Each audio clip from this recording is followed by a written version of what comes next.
What up, what up, what up, what up, guys? Welcome in, welcome in. We are just at the gym. Just finishing the workout of this guy.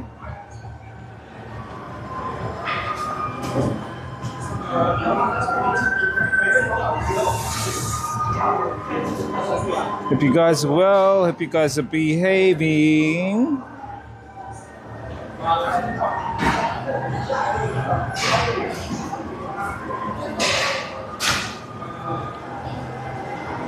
Back in Hanoi, chat, back in Hanoi. Back in Vietnam.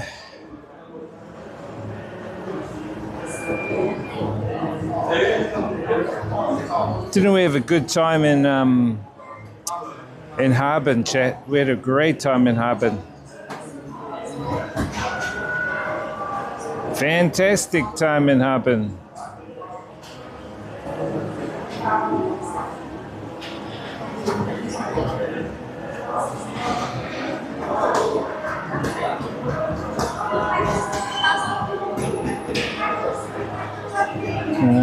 Let me just...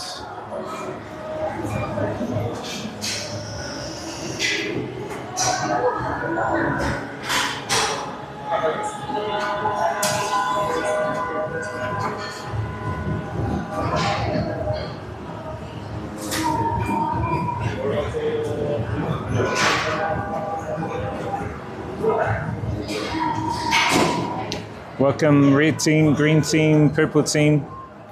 We're streaming here on Twitch, Kick, YouTube. So if you hear me say green team, it is Kick. If you hear me say purple team, it is Twitch. If you hear me say red team, that is YouTube. Category names.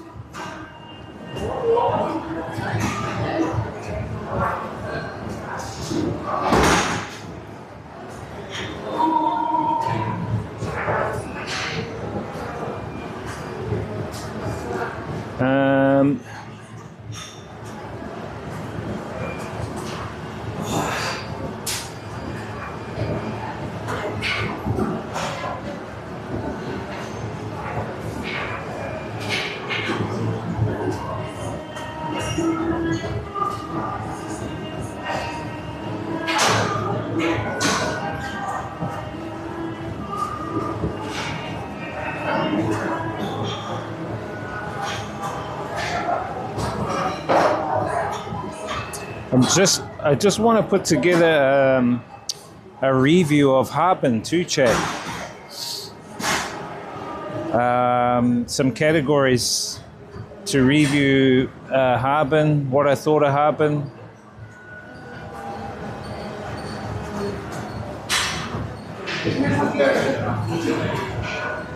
First impressions and overall vibe. Okay, so how Harbin feels, or how Harbin felt when I arrived, the energy, the winter atmosphere, the people, and whether it lived up to the Ice City hype or reputation. Second one would be, I guess, the ice and snow attractions. That one was kind of a major one.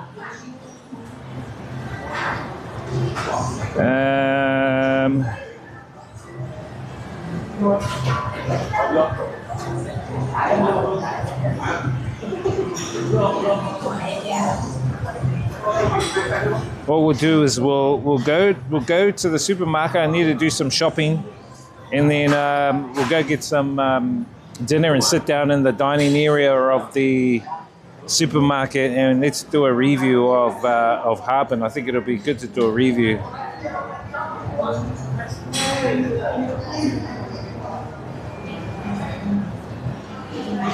And this will probably be from a streaming point of view, but also from a tourist point of view as well. Tourist point of view, but also streaming point of view.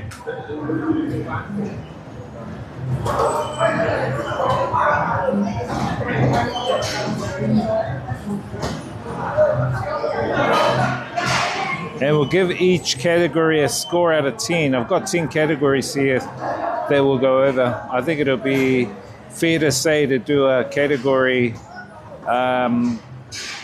to do a review of Harbin, but from a category point of view.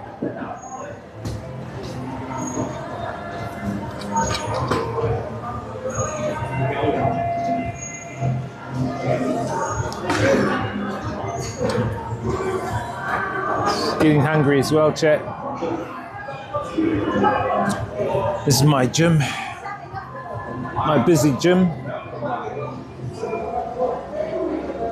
Just finished my workout.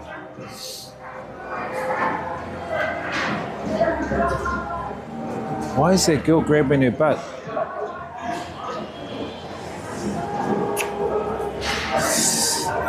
Yeah, back in Hanoi, so I really enjoyed Harbin. So I think I'll do a bit of a review later on and give my impressions from a tourist and a vlogger point of view, and as a vlogger, how it kind of held up for me. I think would be cool to do a review of Harbin. I think Harbin overall, in a nutshell, is a very unique city because of the cold.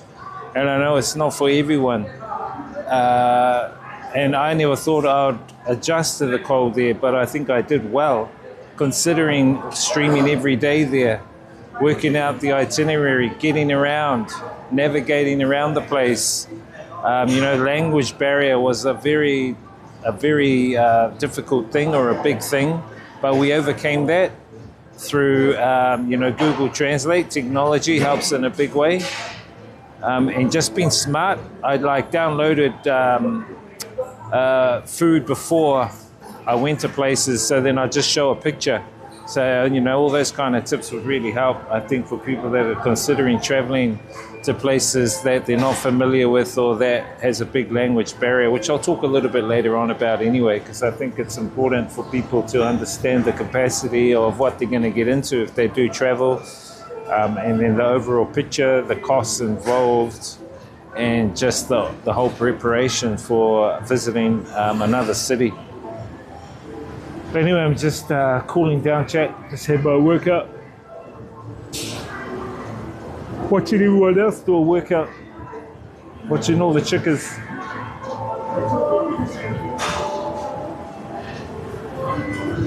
All the chicka babes.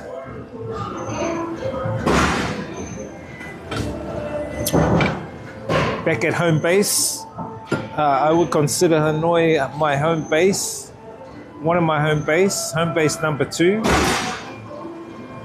Home base number 1 would always be Aotearoa. Home base number 2 would be Vietnam.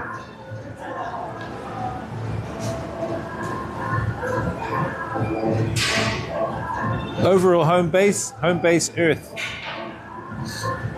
Damn, that chick is skinny.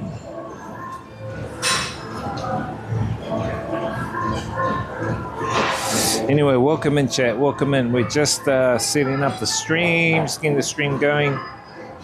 Back in Hanoi. Welcome to all our viewers on Red Team YouTube. We're streaming on we're doing 2 streams on YouTube, Red Team. We're streaming also on Purple Team, which is Twitch, and Green Team, which is Kick. So we're multi-streaming at the moment. I am going to look at setting up the stream so I can stream to TikTok as well. So I think that would be 1, 2, 3, about five platforms we can stream on. I don't think TikTok will be a problem. Now that YouTube have come out with the vertical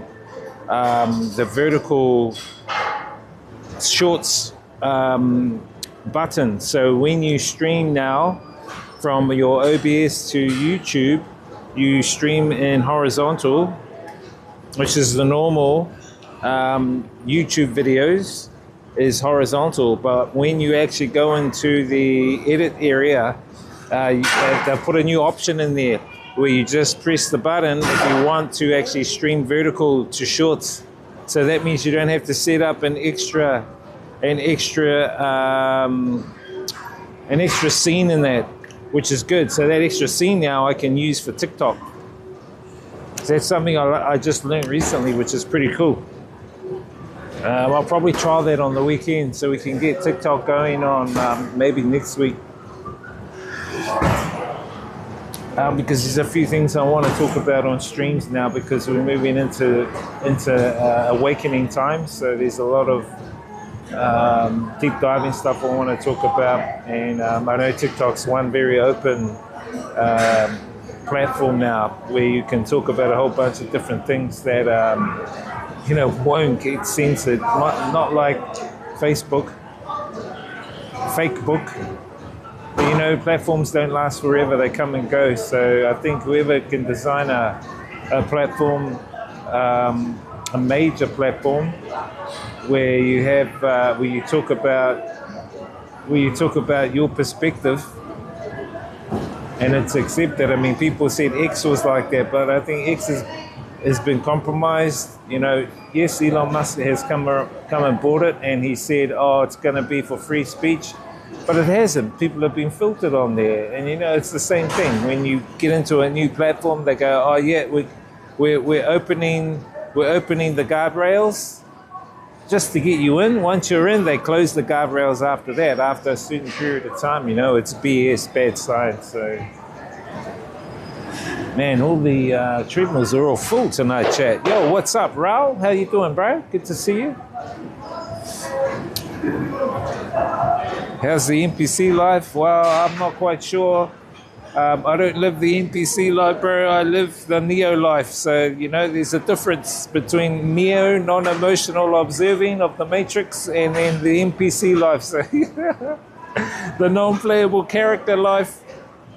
But as I said, in my previous streams, everyone kind of wakes up in their own time. And people go, what do you mean wake up? Wake up to what? And I think that's one of the major questions and realizations people need to understand is what I'm saying when I say wake up is waking up to the real reality we're actually in, the reality we live in.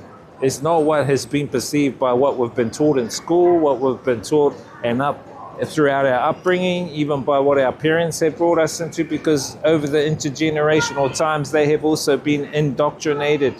Our parents, when we're born, we get roped into that indoctrination. You know what I mean? So we're basically enforced into it through birth, and we grab onto it as a part of normality. But in reality, it's not normality; it's abnormality. But because we don't question it, because we think it is the normal, we go along with it, and because we go along with it, that's always how it's been. And there's a science behind this, a psychological science behind this that I've actually looked at and engaged in, educated myself about. I put a lot of the information in the Discord, so you guys can pop into the Discord, and I'll try and link the actual category in Discord for you guys. I was going to actually put it, it's called the Truth Matrix stuff.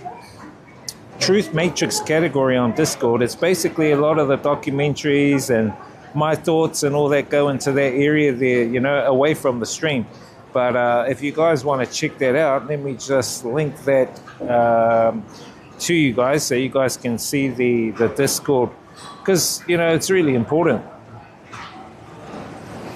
And the other good thing too is, we can create repositories of all the information as well. So I usually download a lot of the stuff that I research into and I investigate myself.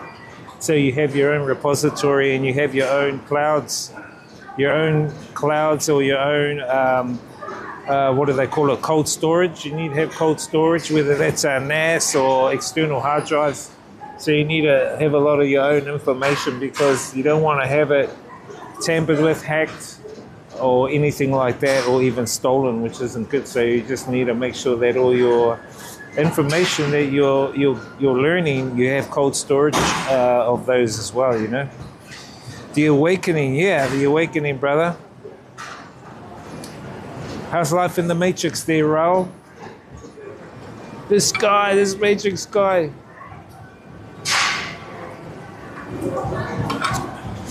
I'm just gonna head to the supermarket now. Good little workout back in Hanoi, back at home base number 2. I like it here because I have time to think. You know, I have time to work on stuff away from New Zealand. I have a lot of time to put things together. I find when I'm back in New Zealand, I'm in demand a lot, you know, with family, friends, so I don't have time to work on stuff myself and my own things, but here I have my own time to work on my own things, which is good.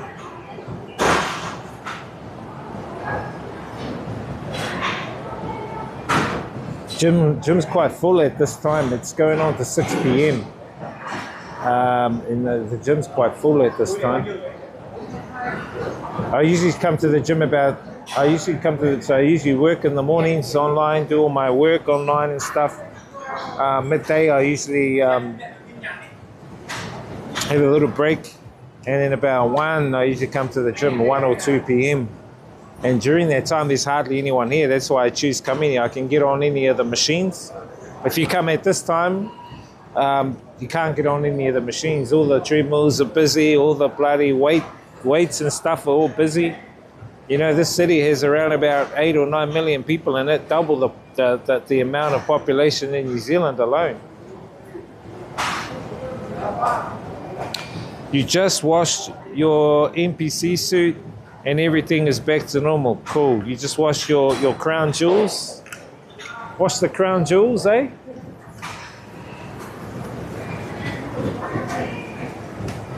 This guy.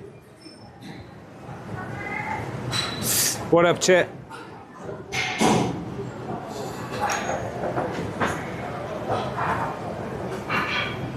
Yeah, and we're back here, and it gets dark too about, not as early as Harbin. Harbin, I think it got dark around about 4 o'clock. Here it gets dark about 5:30. Not too bad. And it's not as cold. So, you know, I've got a hoodie on, which is cool. Got one of my my iwi hoodies from Aotearoa, back from New Zealand, representing the hapu, representing the iwi, Ngāti Apa ki te rātō, in the house. Even got their bottle. Bring it to the gym, Ngāti Apa styles. Boom. My Māori tribal roots. Anyway, I think we'll chuck this on and then we'll head over to the supermarket, grab some food before everyone else starts coming in there and buying all those bloody... I want to see if they have any of the... I love my tofu, man. I want to get back into my tofu food. My tofu bean food. What type of workout do you do? Cardio or weights or both? I usually do cardio on... I usually do cardio Mondays. Cardio Wednesdays, cardio on Fridays, and then Tuesdays I would do upper body, and then Wednesdays I would do lower body. I usually work like that, and then sometimes I'll mix it up. Like I'll do Monday, half my session will be cardio, the second half will be upper body. Tuesday will be cardio. The cardio first part, and then lower body second part. Wednesday, cardio first part, upper body second part. So I kind of rotate it around a bit, you know what I mean? Because if you do the same routine, I find if you do the same routine day in, day out, the body gets used to it and you kind of plateau. You kind of can't grow from it, or you can't the changes are more slower. But if you change up the way you do it, the body goes, oh, this seems new, and it adjusts, or you'll see the changes a lot better. That's what I think. And then I combine it with intermittent fasting. So I don't have breakfast, I don't have lunch, I just have dinner. So tonight I'll just have rice with egg, veggies, tofu. I might grab a little bit more tofu tonight. And that's what I'll probably grab at the supermarket, and we can just have a feed in the dining area of the supermarket. But I want to get there now because I know a lot of the people who finish work usually pop in there and grab them some too. So, do you go to the gym? What kind of workout do you do?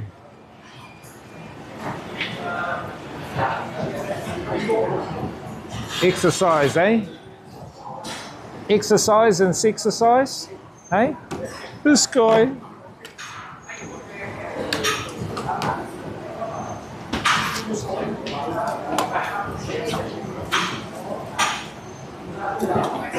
Hang on, chat. We'll get you guys up, and then we'll head through to the supermarket.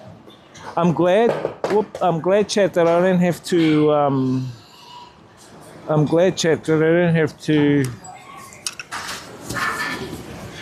Hold up. I'm glad that I don't have to put on all those layers. Fuck, man, putting on all those layers, chat. Holy shit, that was a mission in itself. Putting on all the layers of clothing for Harbin. That was a mission. It at least took me half an hour to get all the layers on, then get all the stream stuff sorted, and work it all around my layers to stream. Half an hour, you know. I got used to it though, but fuck, it's a mission. Anyone who thinks it's easy streaming, especially in areas like Harbin where we went, they're dreaming. All right, let's get out of here.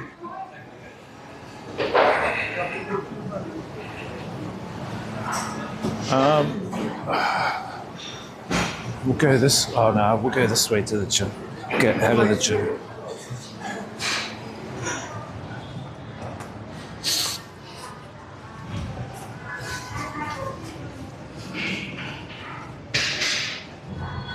Mr. Jader says hello. What's up, Jader? Jader, alligator. See you later. This guy.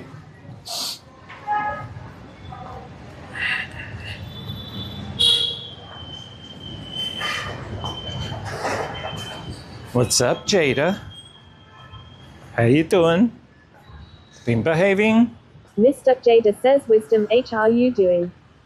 Oh, good in the hood. We're back in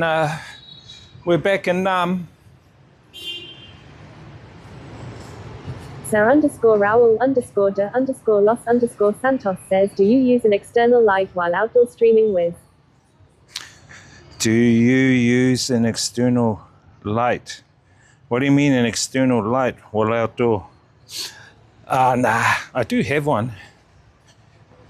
I need to get another one. I'm okay, just rest my time of my month in my bed. Oh yeah, well, hopefully things work out for you. Hopefully you heal up. That's the main thing. You got to heal up, Jada. And it's just a normal menstrual cycle thing for you, so no problem. That's what they say. No problem. No problem. Mr. Jader says, yeah, I just did some meditation before. Flying Helios says, you're here, who's the man, the myth, the legend. Here he is, the man, the myth, the legend, the sky. Mr. Jader says, yay, my mental health is flying up and down. Oh yeah. Well, welcome, welcome, welcome. Welcome to Vietnam Life.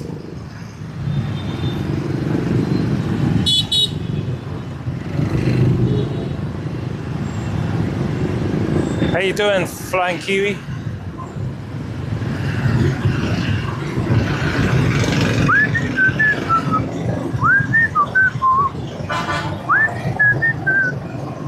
Mr. Jader says, don't get ran over.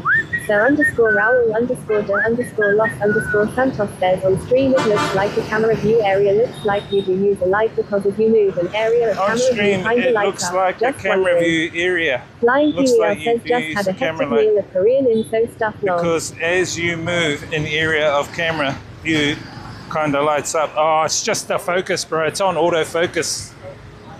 I got it on autofocus, so it kind of focuses on certain areas and stuff like that. Just had a hectic meal. Mr. Jader says, before I was looking at your FB page and Mana's. I'm so stuffed. Oh, yeah. Sir underscore Raoul underscore I'll be honest with you, Flying Kiwi. I'm not a fan of Korean food. I think it's quite bland. I think Korean food is bland, to be honest. That's just me. I had a lot of it when I visited Korea, and I thought, nothing special. I actually prefer Chinese. I think Chinese food is probably my favorite in Asia. Chinese, probably Thai and Vietnamese.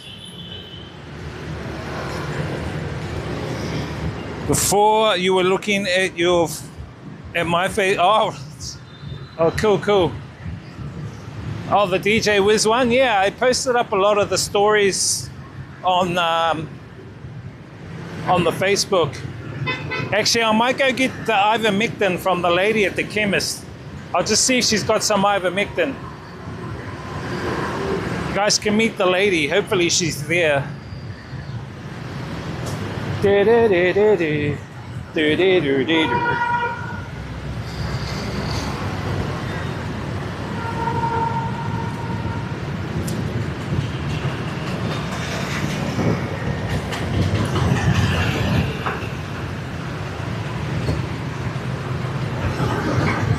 I'll see if she's there, my ivermectin lady.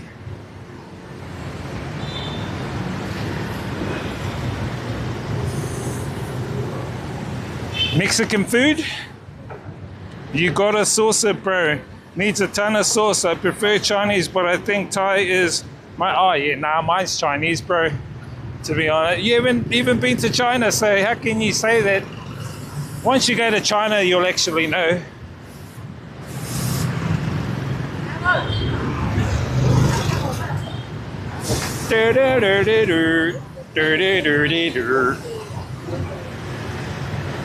How about Mexican food? Well, it's kind of meat as well.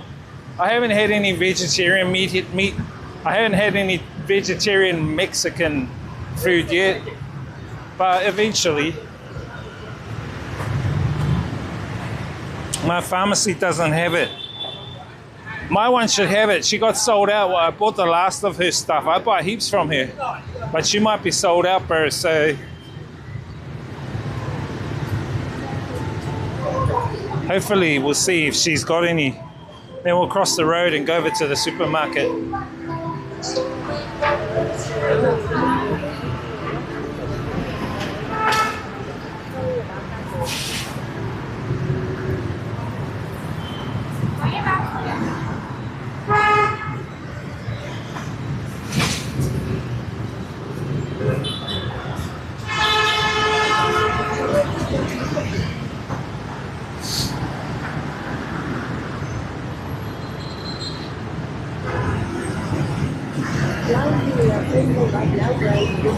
Mana is just chilling like Kiwi villain. Yeah, I need to actually make some posts on Mana's Facebook page. I took some photos with him. Oh, that's right. I forgot. Oh, no worries.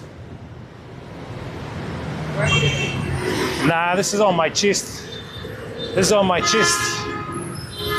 This is on my chesticle.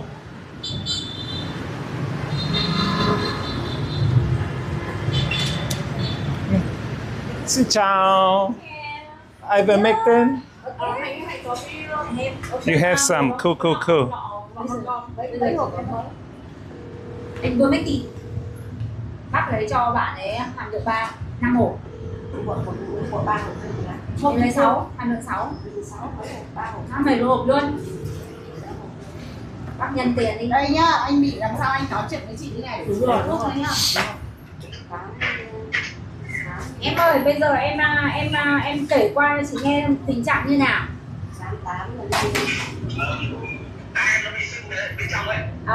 Thế ấn ở bên ngoài chỗ cái hốc tai, chỗ gần cái giấy tai đấy thì em ấn có đau không? See how much it costs. Đau ở đâu nhiều lắm. Tức là nằm nghiêng vào đấy cũng không nằm được rồi đúng không? Are they the 6mg or the 3?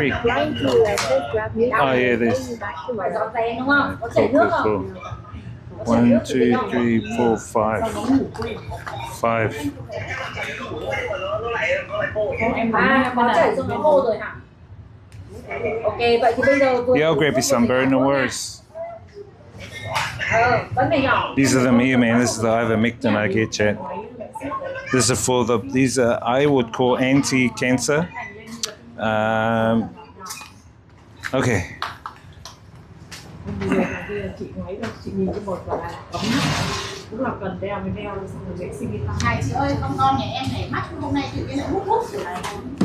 Có phải nhỏ cái gì không? This usually this will give me about 4 or 5 cleansers. This one here will give me 2 more cleansers. I'll give you these ones, Flying Kiwi.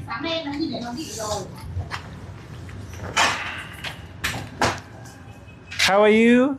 Good? You good? I'm fine, thank you. Yeah. Very much.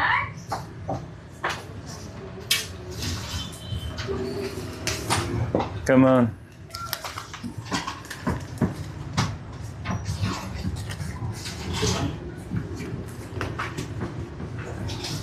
Is he gonna give me a bag?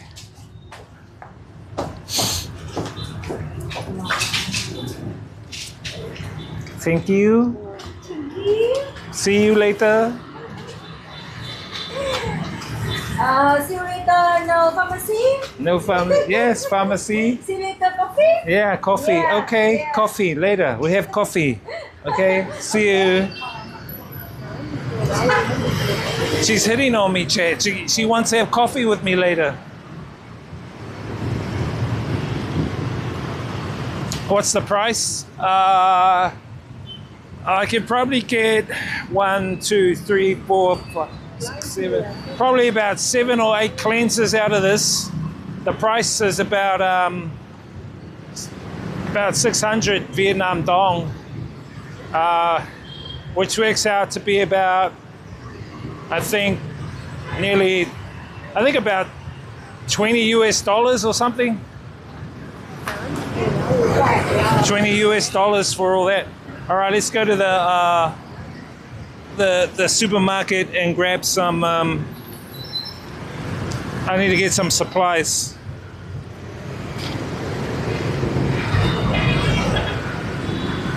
By the way, this is something I want to ask Flying Kiwi. Have you got a QR, bro? Do you use QR code here? And do you use QR when you pay for stuff? How do you do your QR stuff? I don't. I just pay cash, bro. I'm just cashing in. Let me read your guys' post. Damn, bro, she wants the motor. Yeah, she wants it, bro.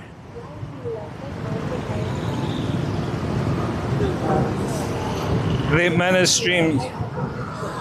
Morita Pay. I can use crypto. Oh, hey, you don't have to tell me how to set that up, bro. You don't have to tell me how to set it up.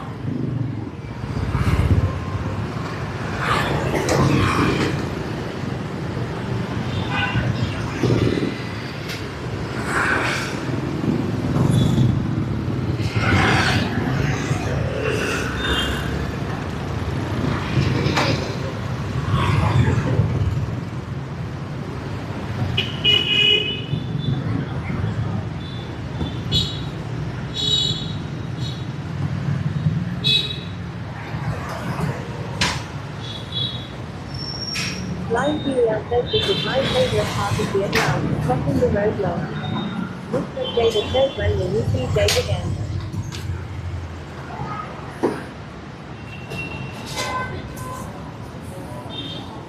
This is my favorite part of crossing it. Bro, it's easy crossing the road now. I need to get some mangoes. Mangoes for my smoothies. Watermelon. I think watermelon's gone up a little bit, eh, bro? Dollar for a quarter of a watermelon here. I usually grab my smoothie, my mangoes so I can make my smoothie. Bro, they got no avocados, eh? Avocados are out. When will you see Jade again? I don't know. I haven't told her I'm back yet. I want a little break before visiting all these people. With the bros with the truck watermelon like 100k. Expensive. The bros with the trucks watermelon 100k. Yeah. Best bananas are these bananas, chat. These ones are, I don't think are organic, and they taste shit. These are the best ones. Mr. Davis says fair. What I do want to do, we'll get something to eat here, and then we'll do a review, eh? We'll do a review of Harbin, and give my impressions, my non-impressions, and an overall rating. We'll give them an overall rating. Bananas taste like the banana lollies they used to have. Grab me a mucha cake. I know it's not good to eat, but it's a good snack. The little bananas taste like the banana tortas they used to have. Banana lollies. I read that wrong. Yeah. Now the small ones are the best, bro. The big bananas, I think, are chemical, eh? Yuck, bro. And you leave them in there and they smell. It's a funny smell, bro. Yes. 20% off, look. Yeah. 20% off. 20% off. Actually, I'll grab two. I'll have one maybe tomorrow.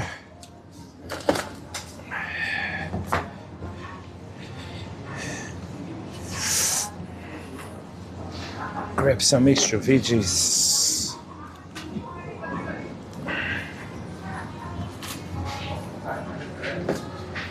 What's that? Aren't they the sweetest? Yeah, they're the sweet ones, yeah, bro. They're the sweet ones, yep.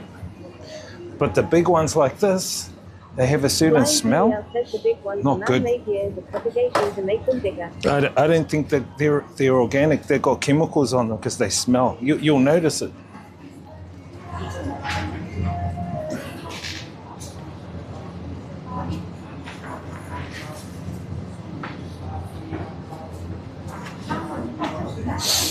Looking at the different food. They have a lot of different foods from Korea, from as well here. The lady's labeling all the food with a 20% discount. Best time to grab them is now. Now's the best time to grab the food.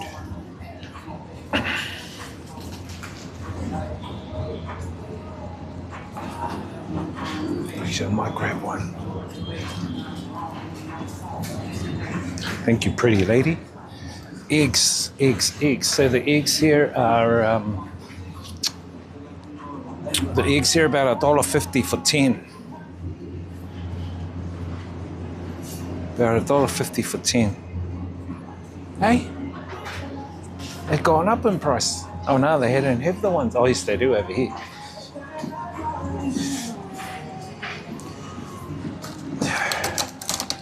These are the ones I get. 33K, 33,000 Vietnam dong for the eggs. We need milk. I need to grab some milk. I need to grab some more fruit. I usually make smoothies, chat.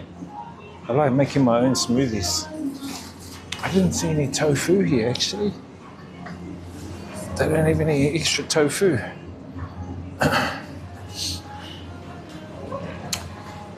I'll just grab a couple of eggs.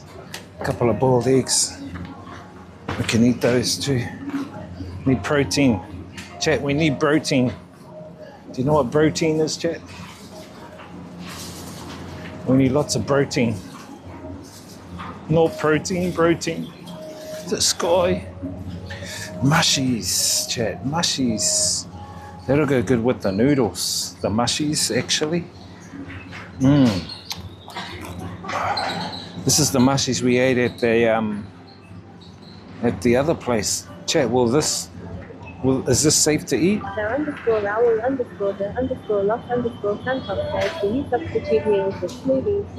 these mushies safe to eat?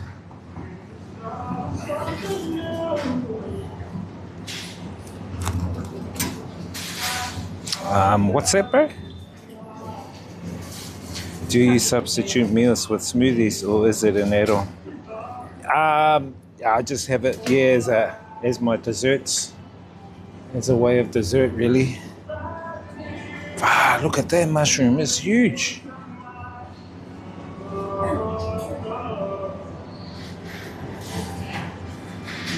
Some of these mushies are huge. Give us a Caesar spider milk smoothie.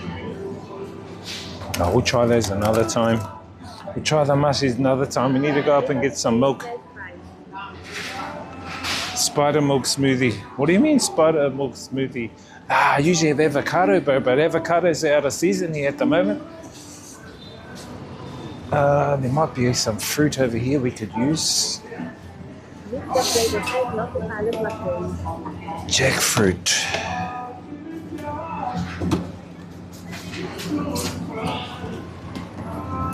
I might add some jackfruit in.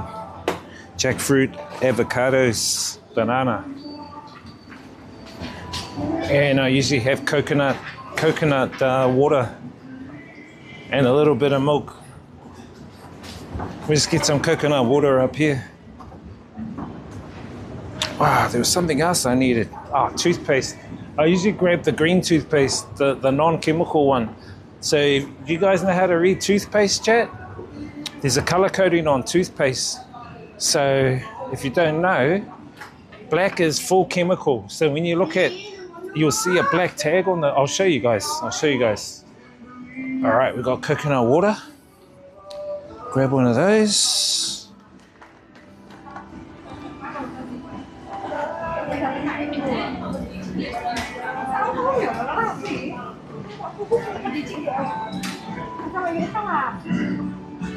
And I don't usually, this is the milk I get, the non-sugar milk. It's got no sugar. I don't usually have, I get the fluoride, the non-fluoride. I get the non-fluoride toothpaste, chat. Excuse me.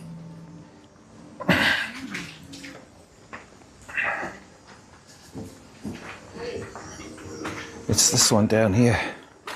So I'll show you guys. So on the toothpaste, they don't actually show it on here. They have different color codings. Red color coding, black color coding, and some of them are chemical, non-chemical, non-fluoride. If you use fluoride too much, it can calcify your pineal gland. So I usually get this type. This type is the green, and these ones don't have fluoride in there. If you don't know what fluoride is, well, you guys can investigate that yourself. But I don't use the fluoride in my toothpaste. Because the fluoride was used by Hitler back in the day to calcify the pineal glands of the masses. I mean, you can investigate it back if you want. You don't need me to check that out. But my recommendation is don't use fluoridated toothpaste. And it stuffs up your teeth. Hey, what's up, buddy? You're not a fan of mushrooms? Well, mushrooms are good for you. Mushrooms are part of the mycelial network. The mycelial network is a universal network. So if you haven't heard about mushrooms, what mushrooms are is they are a mycelial universal network. So they actually can exist on comets or meteors or asteroids, and they can get frozen. Then when the asteroid crashes onto a physical body, like a planet, it can regenerate on that planet, and it regenerates the whole planet. And they are universal. They're universal. That's why a lot of people take the magic mushies, because they can connect you to the higher dimensions. Part of the mycelial network. If you don't understand that, well, you guys can look it up. This fellow nerd. No, I'm not a nerd. I just know what I know. Let me just check my shopping list. Do you guys do a shopping list, chat? I recommend to do a shopping list. Okay. Oh, I need to get a couple of water. And coffee. But the coffee, I don't like the coffee because it's so strong. The Vietnam coffee is strong. The G7, the normal G7 coffee that we get is really, really strong, chat.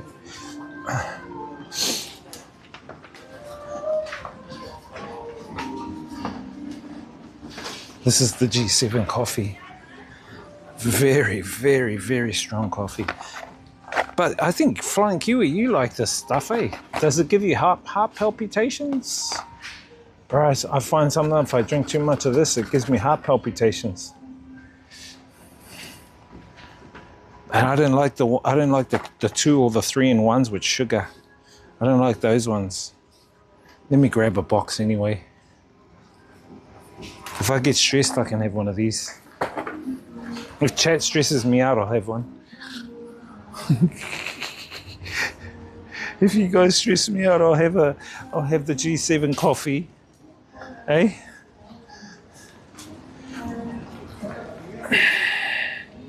Do we need some carbs, chat?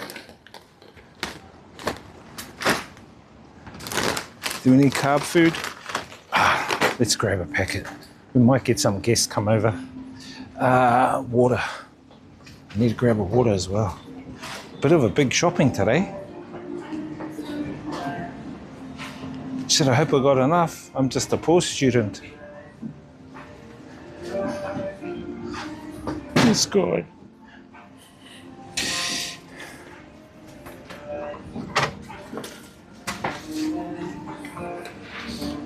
All right, that's us, chat. Let's get out of here. Let's get out of here.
The shopping should come to about $20 I think, or less.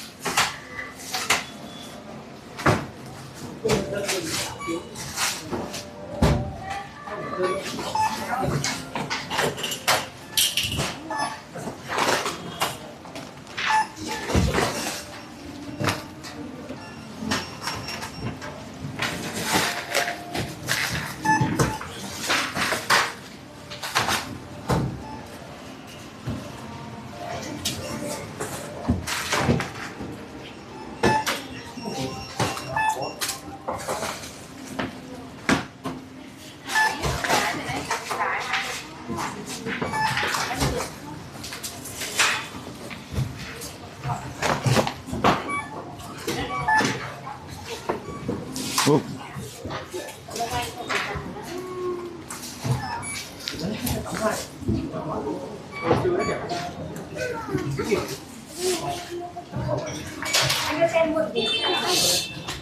$417, chat.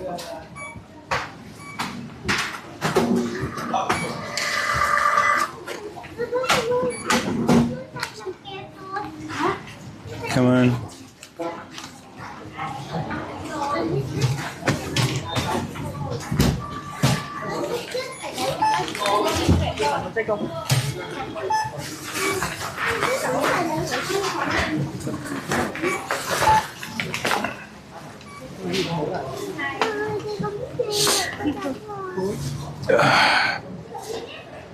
So it cost about 420,000 Vietnam dong, which equates to about 25 US dollars, I think, all up, something like that.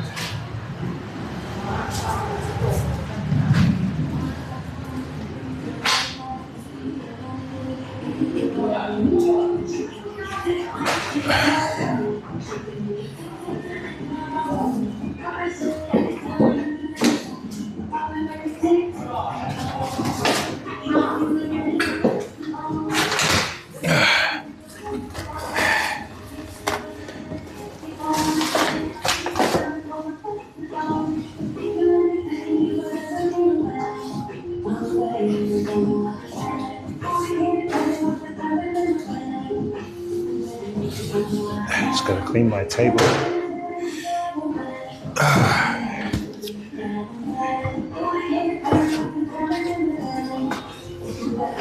Chuck you guys in the stand.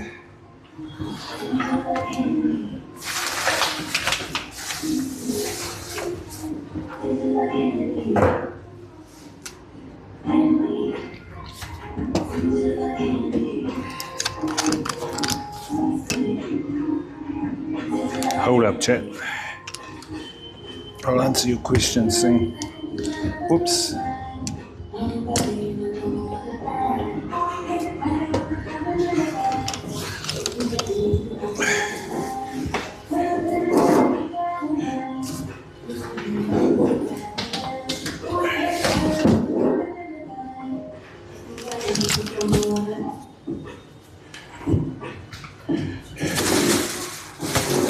Let me heat up some of this. We won't eat that. We'll heat that up. Heat that.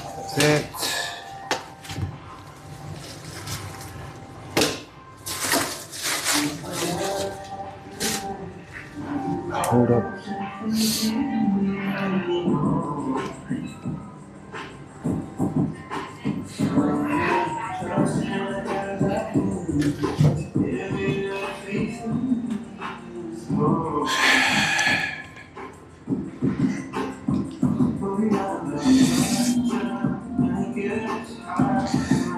The stuff is that stuff is average. What do you mean that stuff is average?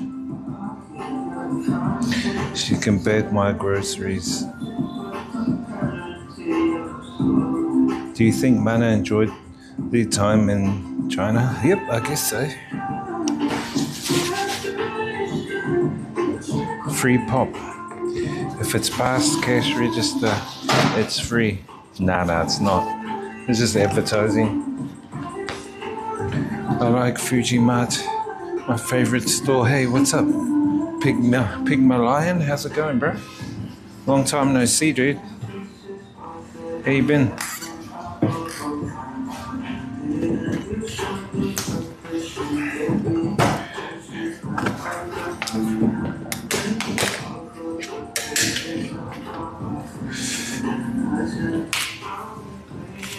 Who's ADHD? What you talking about, dude?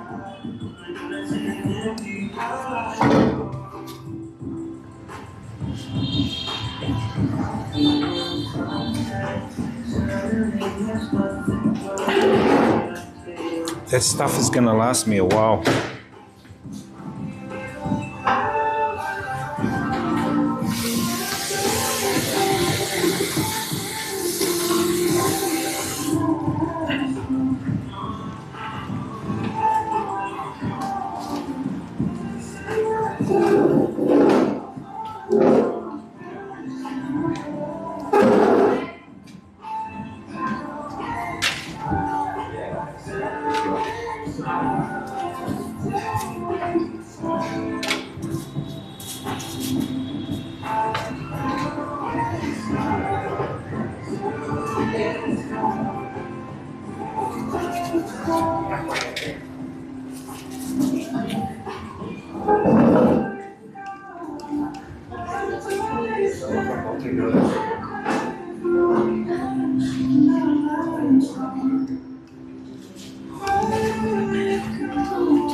Food's food, bro.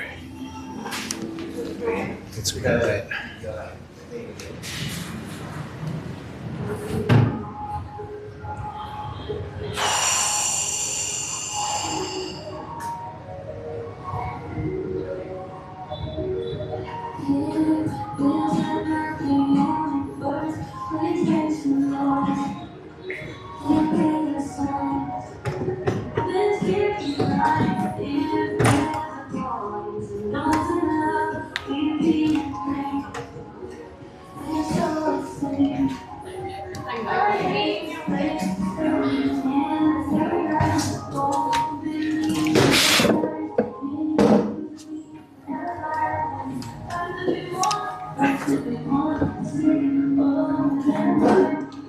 Is this dinner time? Yes, it is. I'm okay. I only drop by when I see you in Hanoi.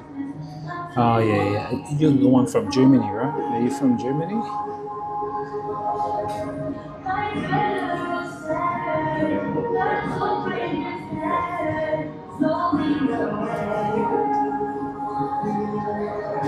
This ad guy. Oh, ad.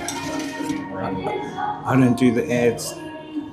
To avoid the ads, you need to subscribe. You should subscribe to avoid the ads.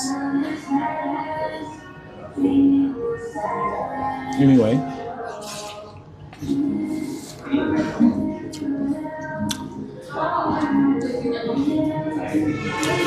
Ooh, I added the chili sauce. Oh, it's hot.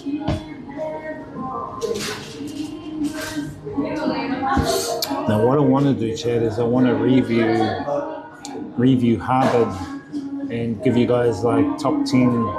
So I've got 10 categories that I think would be appropriate for Harbin to basically ascertain my thoughts traveling into Harbin, experiencing Harbin. And I also think, as not only as a tourist but as a streamer as well, vlogger, I think it'll help. So let's go through these. So the first one would be, let's have a look.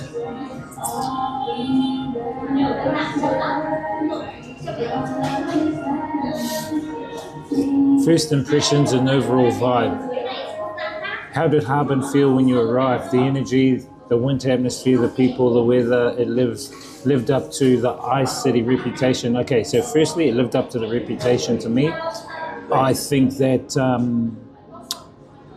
when I first got there, I thought, wow, this place is full of ice. I didn't see any snowfall.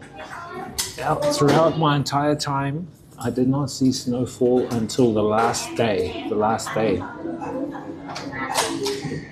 So first impressions and overall vibe of Harbin, I would say, for me, this also includes infrastructure-wise, I'll give it a good 9.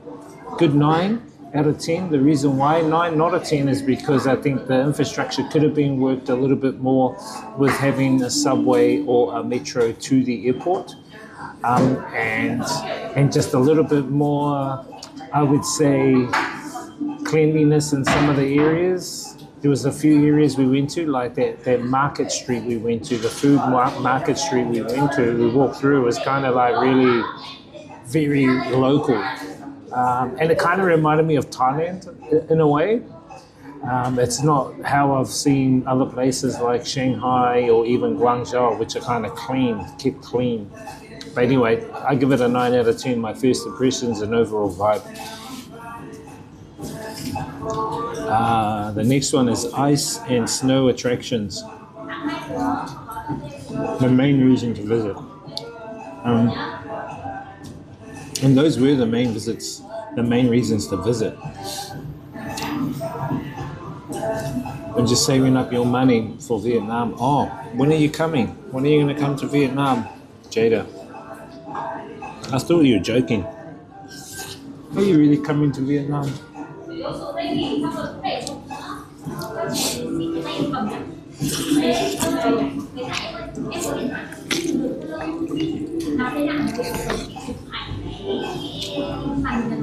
I'm thinking you're too young to come to Vietnam. Mind you, I've seen 18-year-olds come here by themselves. 18-year-old girls have travelled here. I meet them at the airport everywhere. A lot of them from Europe, Western countries, Europe, America, Australia. And they usually go, oh, I just wanted to experience another culture, another country before I settle down into a career.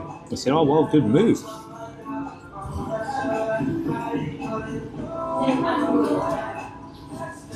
We're unsure yet. Okay. Okay, let's go to number 2. Ice and snow attractions.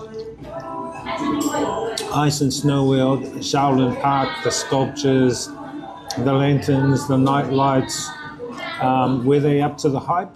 What about the cost and the cold? So I would say, seeing those attractions on my first time I went down to the riverbed with you guys, it was really, really cold. My hands, fingers were getting cold, my toes were getting cold, and that was the first time I've actually felt really, really cold. So what that meant to me was I had to prepare better. So that's when I bought those heat packs. I put double the gloves on, I put triple the socks on, and I tied up my shoes properly so that no cold air would sneak in. That was one of the keys. So it made me prepare.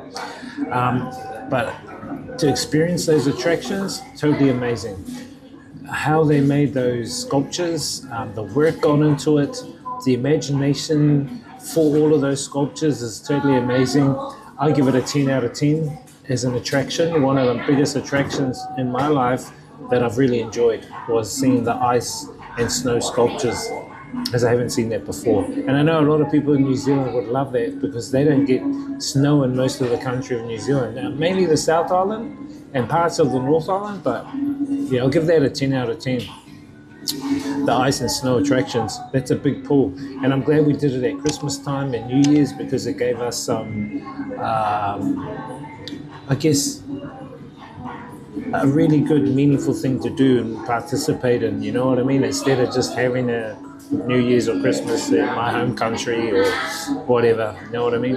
Vietnam is quite safe comparatively. Yeah, bro, Vietnam is totally safe, bro. Totally safe. It's safer than countries like fucking Cambodia. I remember walking around Cambodia and I got approached by lady boys and they were going, you want to come home with me? You come home now? Come home with me now? I said, fuck off. And they'll follow me around on their motorbike. And they go, you come now, come home with me now. I said, fuck off, I'm not going with you, fuck off. Leave me alone. That was in Siem Reap. Be careful of the lady boys over there.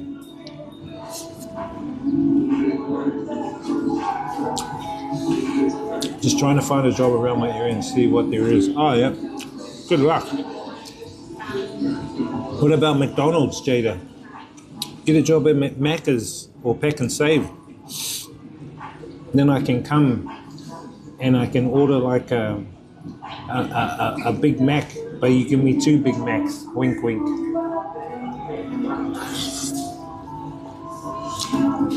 Streamer special. This guy.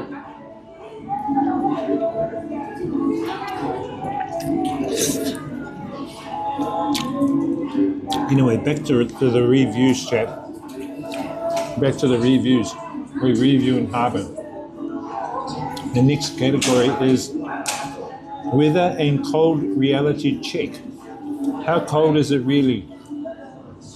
How manageable it felt every day, going from day to day while streaming, and whether the cold enhanced or ruined the experience. I think, personally, for me, the cold enhanced the experience because it kind of gave me a different curveball to manage. It gave me a new challenge, and it challenged me to prepare. That's why I enjoyed streaming every day, and I thought, no, I want to experience the best I can in this weather. And it was good that we prepared. It was good we bought that jacket here in Hanoi at the second-hand shop. It was good that we bought our snow boots at Decathlon. It was good we bought our underlay covers because that all helped. The cold is very, very chilly. It's the coldest I've ever experienced, minus 31. I would say that if you are in countries that are minus 31, man, you're toughing it out, and and it kind of gives you a new look on life too. It kind of makes you stronger, confident, gives you more confidence to travel. So when I came back here, my housemates were going, "Oh, it's so cold." I said, "Fuck, this isn't cold, man." I said, "You come to Hub and that's cold." So in a way, it kind of conditioned me to the weather. And I know now what to expect. So if I go to places like Mount Everest, we might want to do a little skip up to Mount Everest or whatever. I know what to expect. You know what I mean? So getting back to the review, the weather and reality check. It was very, very cold, and I did manage it, and it did enhance our experience, I felt, or my experience. So I give the weather and cold reality check a 10 as well, because the reason why I give it a 10 is because I've never experienced that before. And I think as a tourist and as a streamer, and also as a streamer, so I think it's a really good thing. Thanks, true. I remember that my mum worked at McDonald's as a cleaner while she was, Yep, I had family members that were doing the same too, man. As long as you want to earn your money or whatever, you can appreciate what little things you have. Okay, number 4, the food. The food scene, the winter comfort food. Street foods, markets, cafes, hot meals, desserts, the winter snacks. You know what I mean? Even like the teas, and the other thing was, how friendly was it for me personally, getting vegetarian and pescatarian types of food. Do you know what I mean? And I'll rate this out of 10 too, being easy, not easy. You've got to look around if you're a pescatarian, vegetarian, and sometimes they won't have the food on the menu. But what you can do is they might have, say, beef noodle, but you just tell them, "Oh, can you drop the beef and just put egg and customize?" What I've learned to do is customize now. And I'm happy most of the people that we engage with in the food stalls up in Harbin, they customize my food. I'll give them a good 9. There, because they customized my food. There were a couple of little things I didn't, that were kind of missing. Like some of them didn't offer sauce, or some of them didn't offer like chopsticks or tissues or stuff like that. But just those are little things, But I'll give it a good 9 out of 10. I would say the food there is very good. The teas, especially, they make the teas from the snow pear. So the snow pear is the fruit that grows in the winter there, and the persimmon. So they mix it up, and the tea helps you keep warm during the cold periods, And I really think that they did a good job putting the tea and that together. That was okay. The little cakes and stuff there, and I think they beef you up a bit, because winter you get to eat a bit more. And I didn't put any weight on. I went and weighed myself last night. I thought, oh, my weight's the same when I left. That's a good thing for me. Because we did eat quite a bit. But at the same time, we walked quite a bit too. We were doing like 10 or so Ks a day, which I'll go into that too, because that's one of the other categories. So overall, the food scene, I'll give it a 9. I'll give the food scene a 9. So it's 9, 10, 10, 9.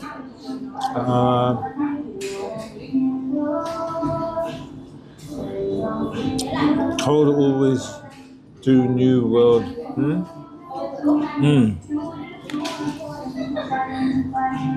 Cold always makes you hungry.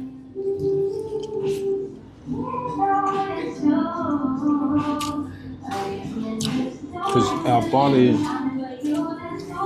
I feel, are environmentally influenced through our environment. You know what I mean, chat? Okay, last one. Oh no, fifth one. Cost and value for money. Accommodation. I think the accommodation for me was a little bit expensive because it was a special time, Christmas, New Year's time. So having, for me, the accommodation was kind of expensive. But after New Year's, the price dropped. Before New Year's, the price jumped up 3 times. And that's normal because millions of people go there during this period, during the Christmas, New Year period. So the cost is kind of expensive for accommodation, Christmas, New Year's. I think if you go another period of the year in Harbin, the cost will be cheap. The food, cheap. Transport, the only issue I had with transport was the going to the airport and back using a bus. I found that I did that fine. You know, I handled it, but I'm thinking that for convenience-wise, especially for foreigners, it would be good to have a metro system that runs straight from the Central Street area straight to the airport. But instead, from the Central Street area, you've got to catch a bus, and you've got to know where to catch the bus. You've got to know how to pay. So from the airport to Central Street, there's an office at the airport where you buy the ticket. So at the bus stop in Central Street, going back to the airport, there's no office. So you just jump on the bus, and then a lady will come, and then you just pay that way. Lucky I had WeChat because she didn't accept my Alipay. So I had my WeChat set up. So if you guys go to China, make sure you get WeChat set up, make sure you get Alipay set up. You got to have those set up. Those are the 2 main ones that they have. I don't use any cash. I should use cash more. Maybe our next trip we can use cash more. So the transport, yeah, we talked about that. Cost of money. Attractions were kind of expensive as normal, as you do for attractions, chat. I mean, it cost us about, I think, 60 New Zealand dollars to go to the snow and ice park. And that's just normal for that place because of the effort and the work that they go on through putting it all together, the electricity, security involved and everything like that, you know what I mean?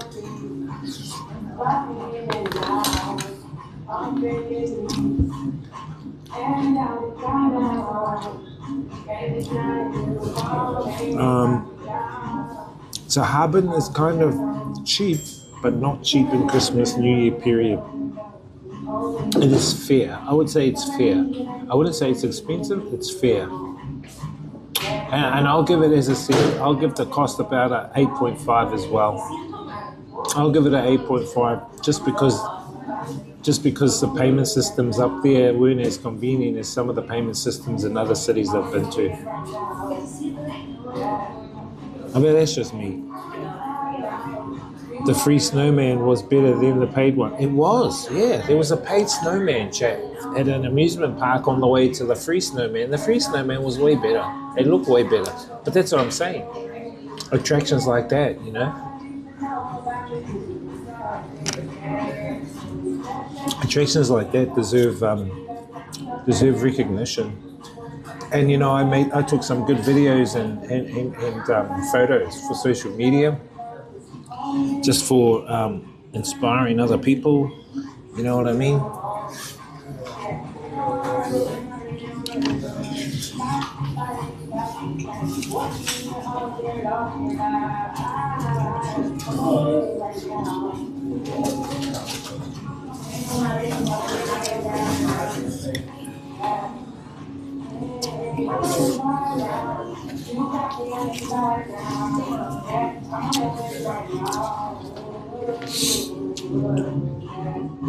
Do you have pasta with your pescatarian meals? Nah, not really. I haven't had pasta for ages. I did have some here, but the supermarkets sell pasta. But I don't have any. Yeah, that snowman I think was one of the highlights. I think the ice and snow world and the frozen river activities and that snowman, they were the highlights. Oh, and I've got to say, Shaolin Park with the lanterns, the ice lanterns, that was also awesome. Okay, next one is walkability, transport and navigation. Well, we did talk about that one. For me, the subway system's fine. The metro worked well. The buses work well. I know how to work the buses in China. I know how to work the subway. What was annoying is, as I said, there was no subway to the airport and back, and there was no clear signage or way to catch the bus there and back.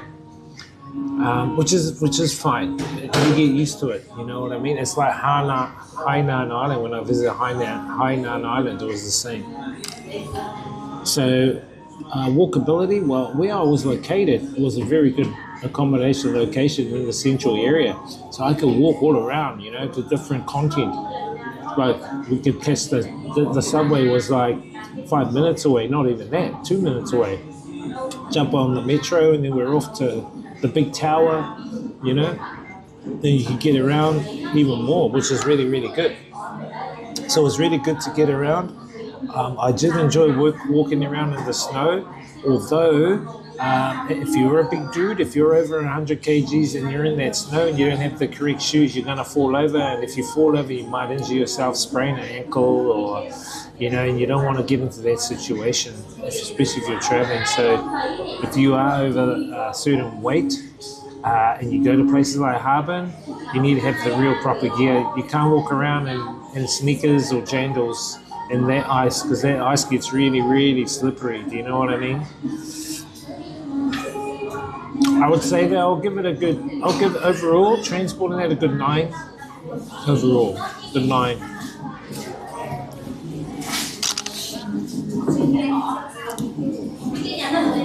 Now the next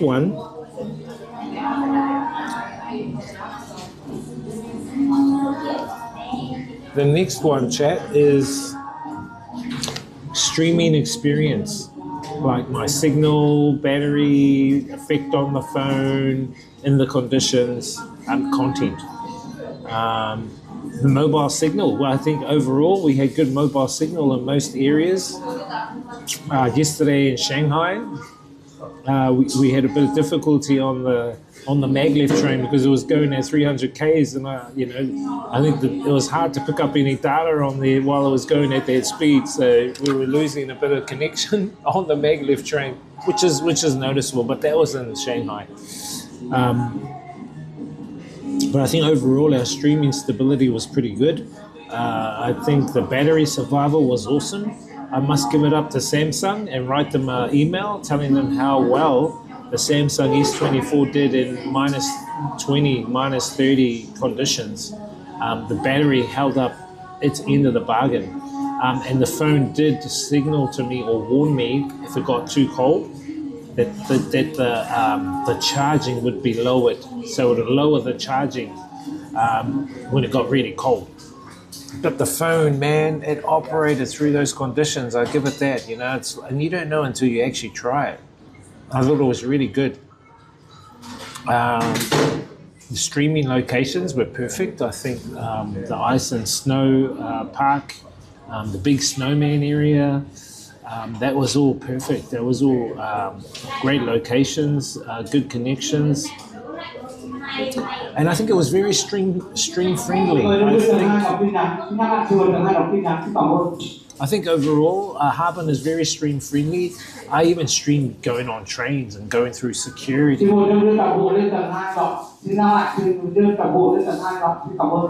Going through security, chat, you know, they didn't even bother me. And it's because that was the way I got things set up, I think, as well.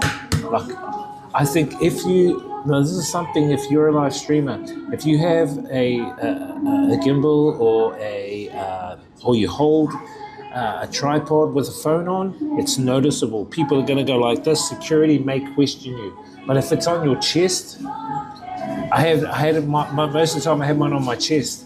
And what I would do is I would walk around with the screen turned off, and some of them would go, "Oh, no photo," and then I show them that it's off, and I go, "Yeah, no photo," but they didn't say no video, you know. But I only got that asked once in Shanghai, but I noticed that people are kind of a bit more paranoid in Shanghai because it's a big city. I had none of that We had none of that in Harbin. Harbin was, I think, very stream friendly. The police would even like look at my camera and that, and they didn't even care. You know what I mean? They were really good. Shops, places like shops, you know, I'll try go in a shop and turn the camera to me. I'm not trying to film everyone. My whole goal was to film the environment, really, you know what I mean? I mean, it's used to say in the future that the future streaming could incorporate where AI is in your stream, and if it detects people in there, it could phase the people out. But you know, we want people in there because if people are part of the stream, people make up the city.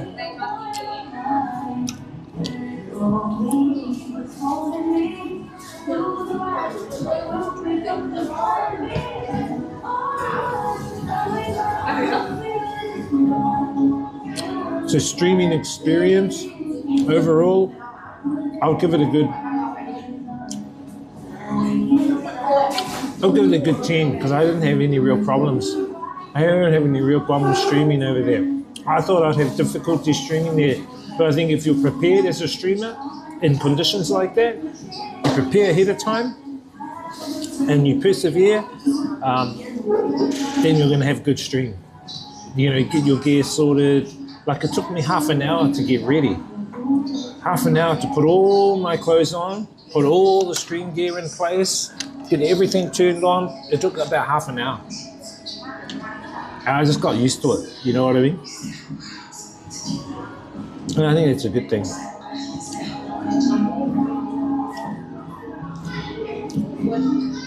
All right, time for you to rest. No worry, Jada. Thanks for popping in. Totally, don't go bare feet. I wouldn't go bare feet. Culture, architecture, and uniqueness.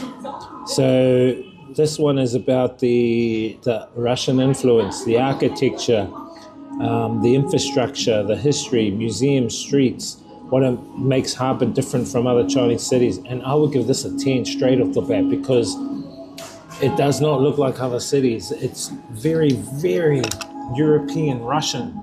I've seen Russian photos of St. Petersburg, and Harbin is exactly like that. And when we went to Sofia Cathedral, you could see the magnificence of the Russian influence in the architecture of the buildings. We went to the Baroque, Chinese Baroque area. You could see all the buildings there were all Russian influence.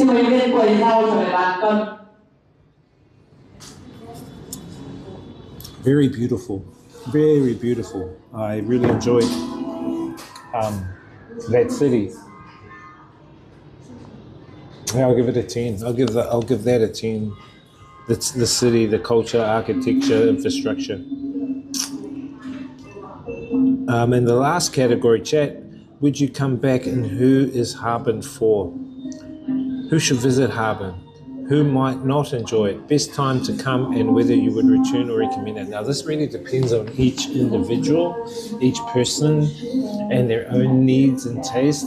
Like if you are wanting to experience snow, if you're wanting to experience cold weather, totally recommend going Christmas, New Year's. If you're wanting just to go and experience Harbin as a city, you can go any time of the year. As a streamer, if you are a streamer there, you would definitely need to prepare.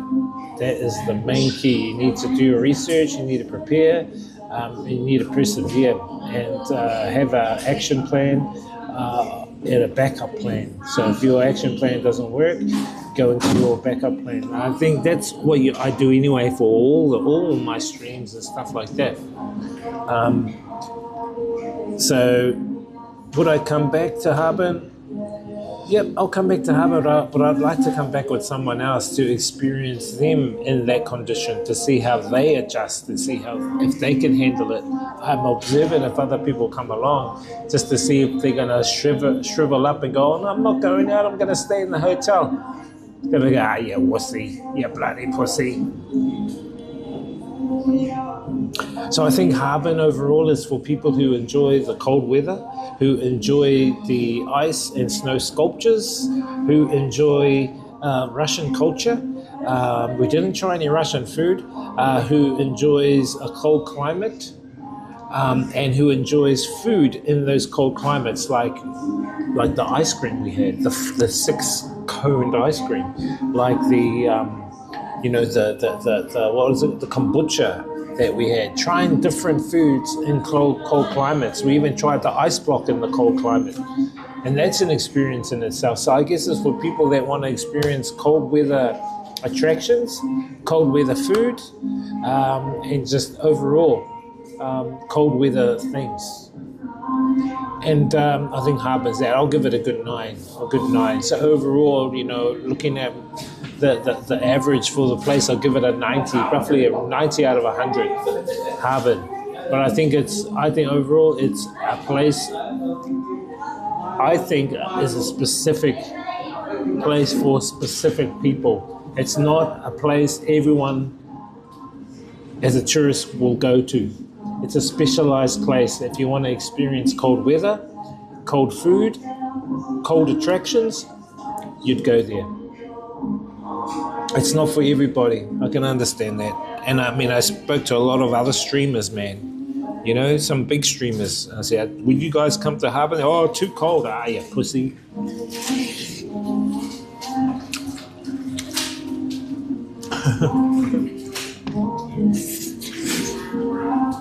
I said, oh, you pussy.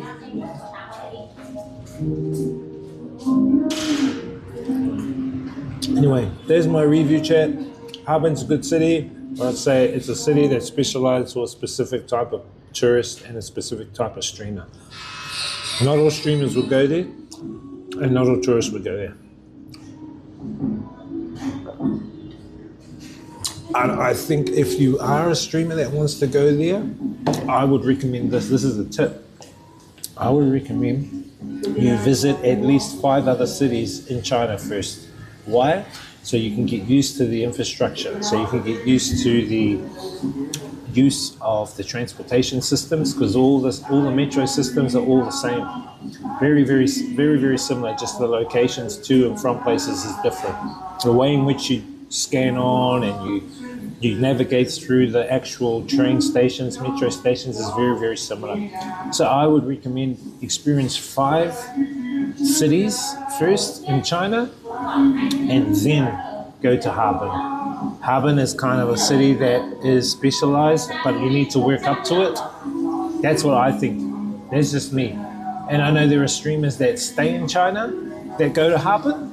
And that's fine, because they're used to China. They know the system in China. People like Bonsai and Wawa, they know what China is about. They know the systems. They even speak the language.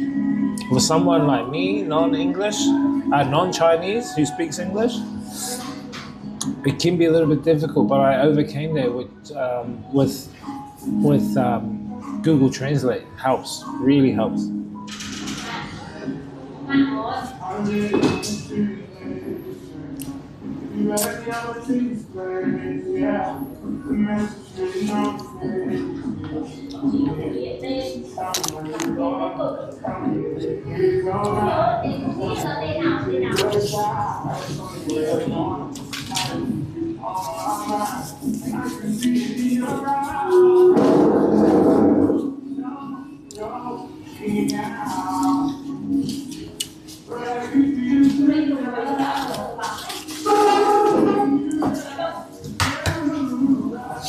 And I reckon there's other places in China too that are specialist only, or like they're not for everyone. I would say places like the out west, the journey out west. I would love to do a journey out west chat.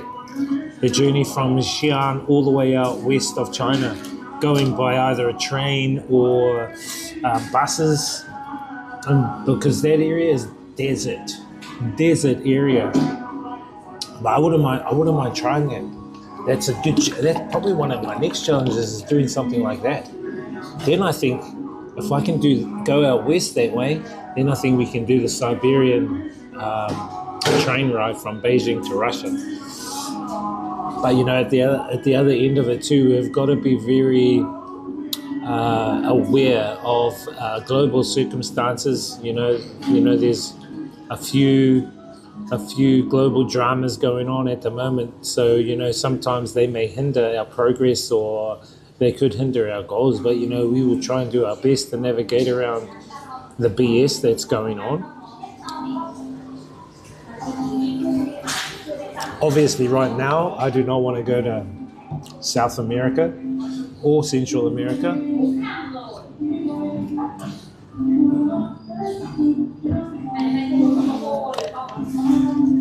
And maybe, you know, things may escalate in places like China because of what's happened in the last week or two. Things might escalate in Russia.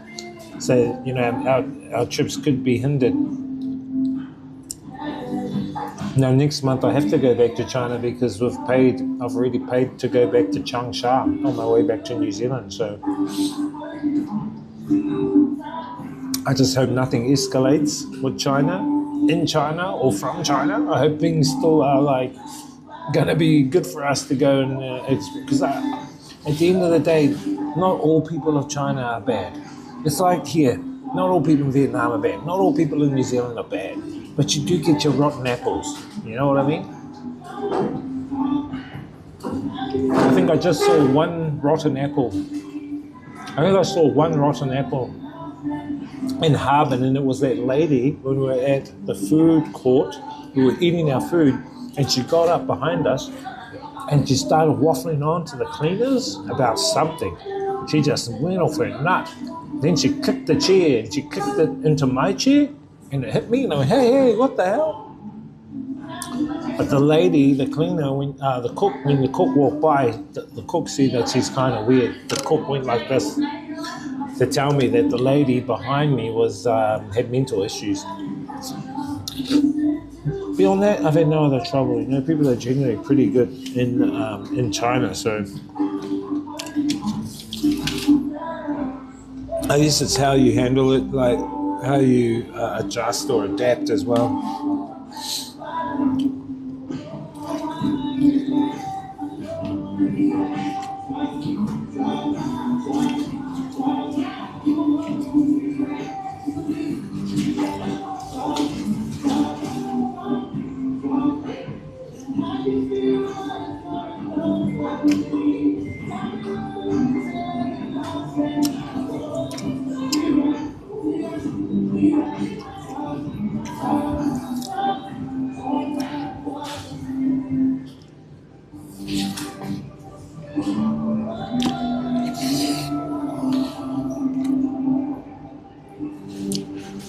I hope you guys enjoyed the streams in Harbin, by the way. I would go back. As I said, it'd be good to go back with someone.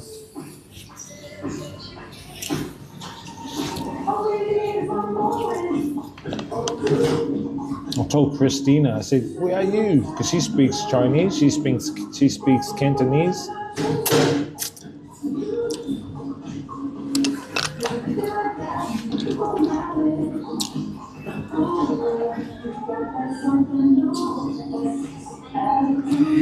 I said to her, where are you? You should come. I told her to come to Changsha and Zhangjiajie, but I think she's going to come to either on the next trip. I said, oh, well, you snooze, you lose. I would have paid for her dinners and that. Because I wanted to be my translator. I need someone like her that I can tell her to hold the camera for me. I think at one stage I did get it when we went to Thailand.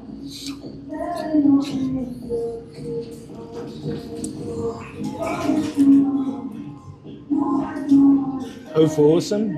What up, bro? They were oh for awesome. Yeah.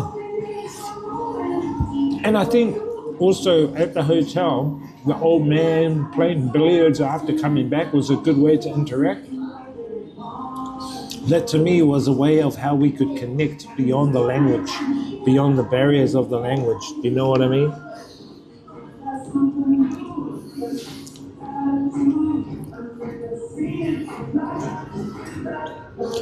Hey, what's up, Al? Thank you, Al, from Red Team.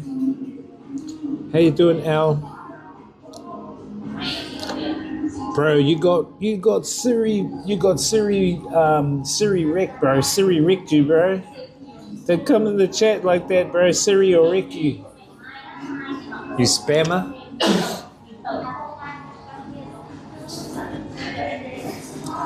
I need to get I need to look at a kickbot so that does the same thing. There's too many idiots coming in kick. I gotta manually ban them. Do you know any Flying Kiwi? Any kickbots that can automatically ban people like Siribot? Siribot, man, I love Siribot. Does a lot of the work for me.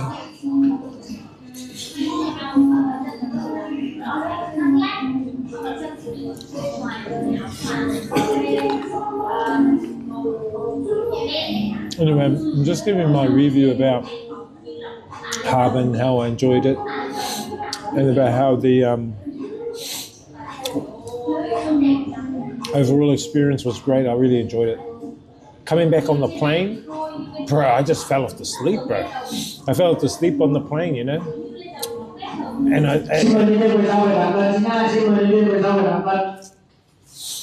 And one travel hack I note, which is good for you guys if you travel, is to get an aisle seat.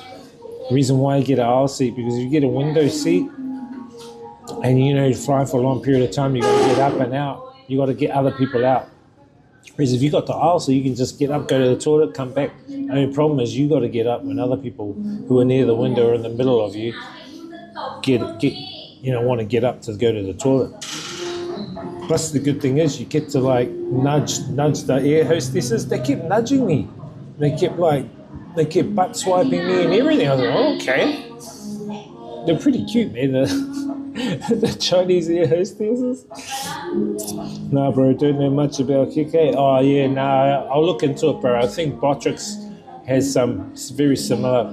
I need to put some up, bro, to instant ban these spammers that come in. Trigger, I think I'll talk to Trigger about it. He knows as well. Trigger knows as well, so I'll talk to him about it. Would you ever come to Harbin, Flying Kiwi? Would you go to Harbin for like a Christmas New Year? Xin mời quý nhân viên bạc hộ lên tầng 2 go bìa. Xin mời nhân viên bạc hộ lên tầng 2 go bìa.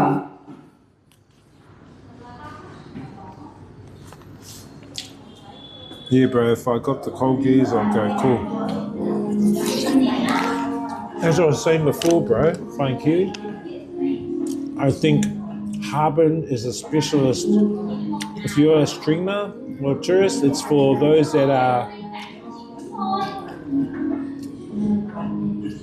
It's a kind of a specialist type of a city. If you're, and you got to work up to it. Like if some people haven't been to China, that's what I recommend, traveling at least 5 cities, so you get used to the way things are in China. You get used to the food. You get used to the way things are ordered. You get used to the language. You get used to the infrastructure, the transportation systems, how the buses work, how the metro works, how taxis work. And I think once you get a good idea of how things really work, places like Harbin, you'll click into it. Do you know what I mean? You'll mold straight into it. But if someone has never been to China before and their first visit is Harbin, I think they're going to have difficulty in that. They'll get around, but I would say mentally it might fuck them up. You're wearing your NPC suit? Oh, yeah. This is for entertainment purposes. Oh, I just put another video chat inside the Discord, and the video was about how. And when I looked at it, I thought actually that Venezuelan president that got abducted or kidnapped by Trump, he does look like Saddam Hussein. He looks like an older version of Saddam Hussein, like a previous actor. And it's like, are the cabal fucking taking the piss out of us? Are the cabal laughing at us? I looked at it. I thought, hang on a minute. That guy does look like Saddam Hussein.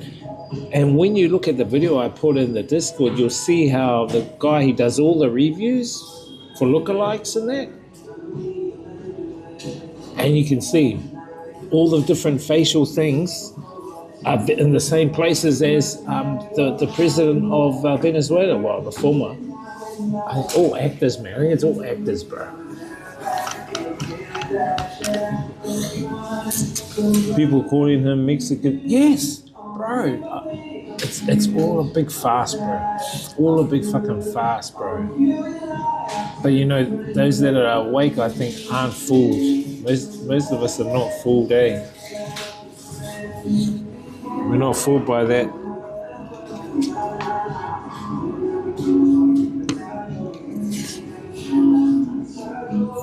You gotta really have a look at him, and you'll go, hey, he does look like Saddam Hussein.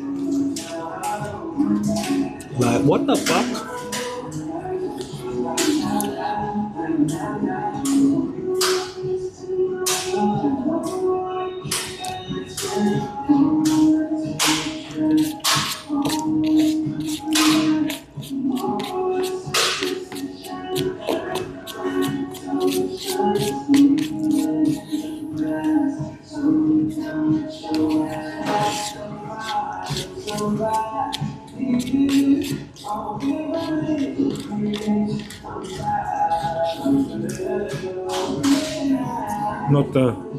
Not the Mexican Saddam.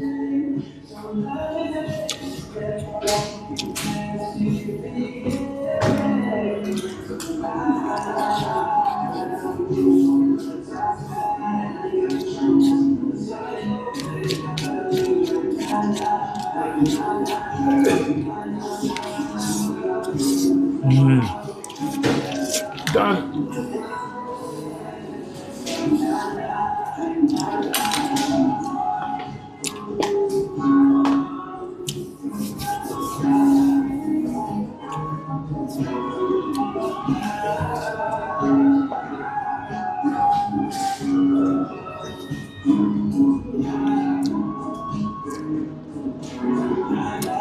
Good to come back and thaw out and rest.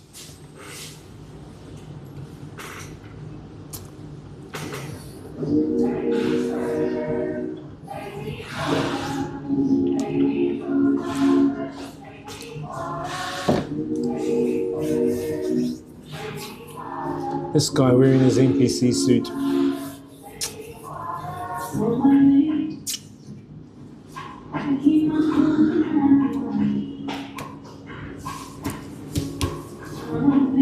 Well, I can't wait to go to Changsha. That's our next destination. We're going to go to Guangzhou first for a day. I'll probably go out and I need to grab a couple of things at the tech area in Guangzhou. And then we head to Changsha. Then from Changsha, we will take the train over to Zhangjiajie. Zhangjiajie is another town similar, near to Changsha. And then from Changsha, we go straight back to New Zealand. I mean, from Zhangjiajie. I actually got to find out what airport we leave. We might be leaving from Guangzhou back to New Zealand.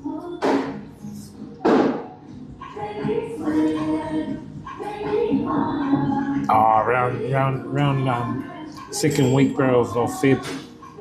First to second week of Feb. So we're only going to be here for, what's the date today? Oh, it's only the 8th. We've got about a month, bro. We've got a month here. But I was thinking of ducking over to Thailand. I need to go and do some medical research for one of my family members over in Thailand, in Bangkok. Go talk to some of the medical facilities over there. Yeah, I might go next week. I might duck over to Bangkok. Might stay over there for a week. I'll just message Henry to see if his apartment's free.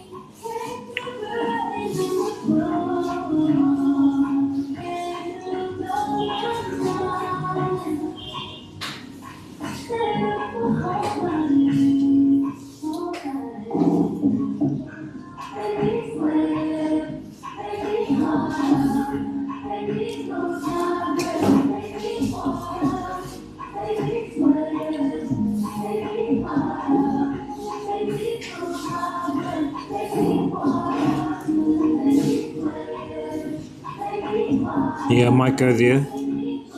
February, back to go to Bangkok. Go see the roti lady. Go see the roti lady chat. We'll go see the poi coffee lady too. You guys follow the poi coffee lady? Man, she makes some mint coffee. We'll go see her, but she does it in the morning from like, I think 7 till 10, the poi coffee lady. Go see the poi coffee lady. She's at a sock. She's at a sock. I know exactly where, near Soy Cowboy. And then we'll go see the roti lady. Go get my huggin'. And see if we can catch up with Snowy as well while we're there. I just messaged the bro Henry's to see if his apartment's free. I think he's renting his apartment out during that time. It's just sweet. I just go get a place.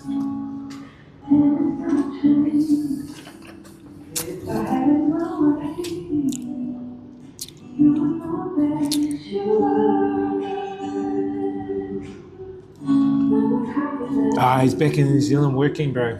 He had to go back. He got a contract back in New Zealand. I think he's there for 3 months. He'll be back in for Songkran. So while he's away, I think he's rented out his apartment room. I just want to see if it's rented out. So I said to bro, I want to stay there.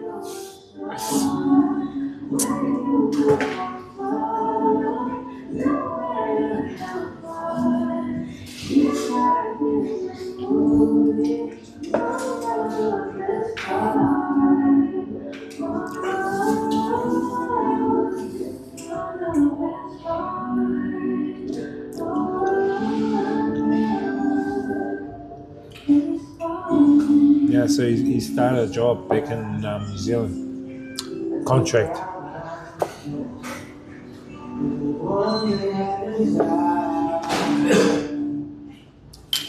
IT.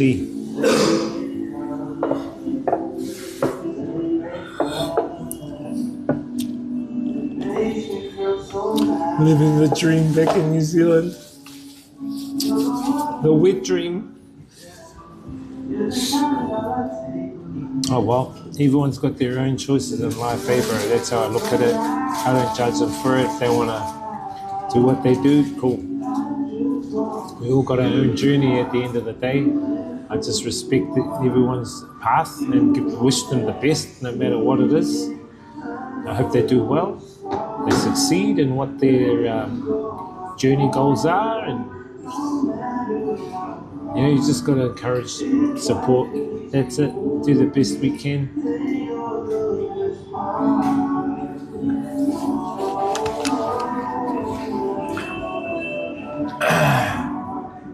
Yeah. I think we will head to Bangkok next week. What's this? Probably midweek. I'll book it. I just hope that won't affect me coming into Songkran in April. They might go, hey, you came for a week in January and you come back in April again. Nah, that should be fine. I only stay small spurts of time. I don't stay long.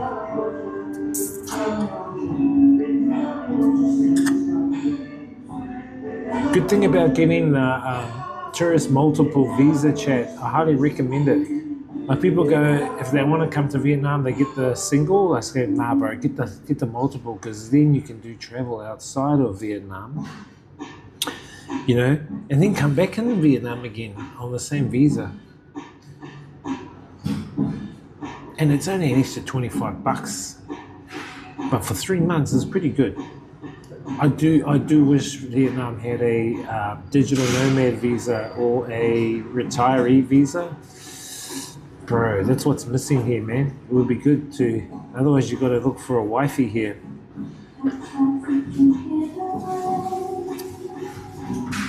$90 days is the number, right?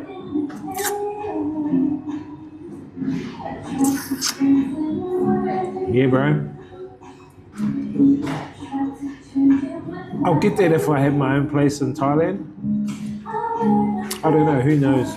Might do. I haven't thought about living over there in Thailand yet.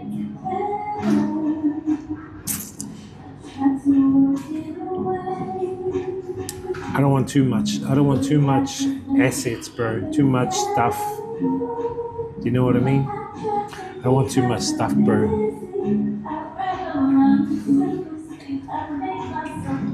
Got enough shit as it is already. I mean, that's why I upgraded a lot of my gear to get rid of a lot of my old gear, my old shit.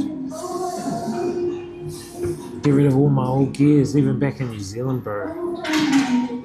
Get rid of some of the stuff there. And, you know what I mean? I'm not back in New Zealand to enjoy most of that stuff every month of the year. I mean, if anything, I think the longest was 6 months I've been back in New Zealand. That was our last period of time because my pops passed away. But generally, I only go back for a month, 2 months, then back out again, you know, a month, 2 months, back out again. Yeah, so I'm thinking, you know, if Vietnam had a DTV visa, I think it would be really, really good. And I think a lot of people who would travel long term in countries like Vietnam would really do well, especially if they were digital nomads, you know, they could spend their money here. It's something maybe they would look at.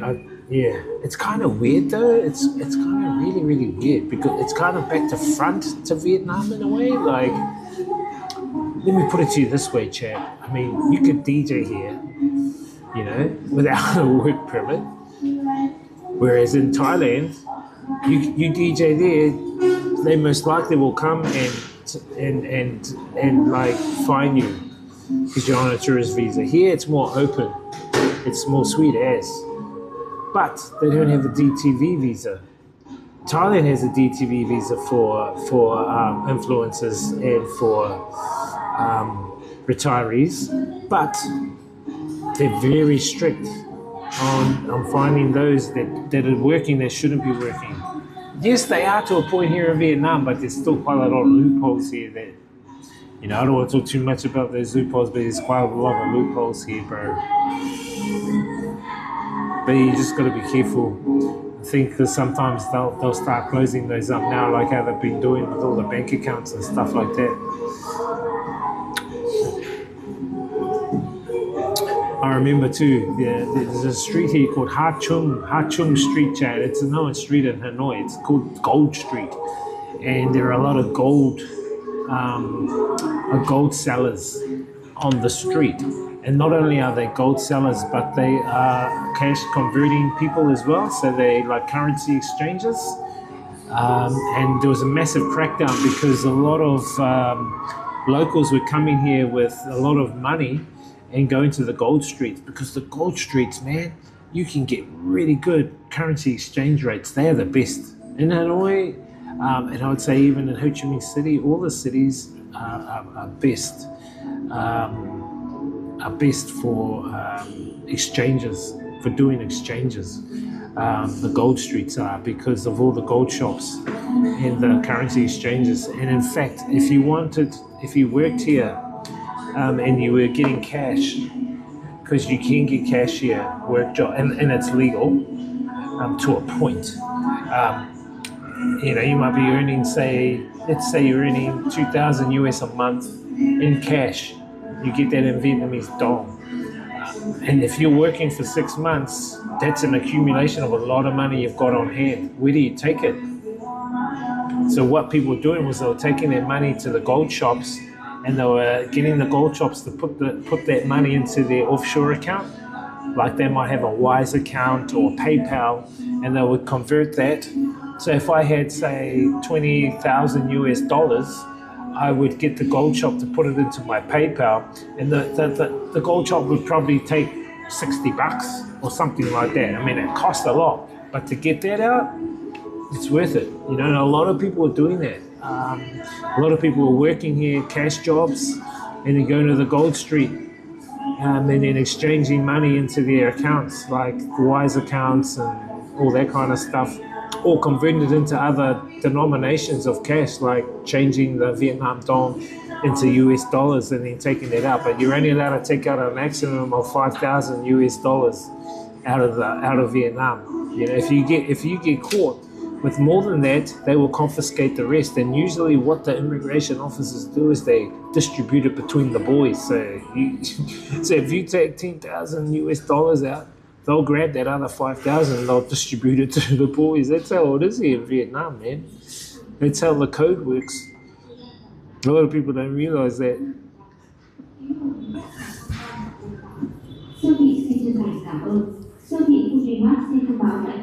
But yeah, there are people too here that you can utilize, but you've got to know who they are. You've got to be, involved in certain groups, Facebook groups and stuff, so you can get access to different services here.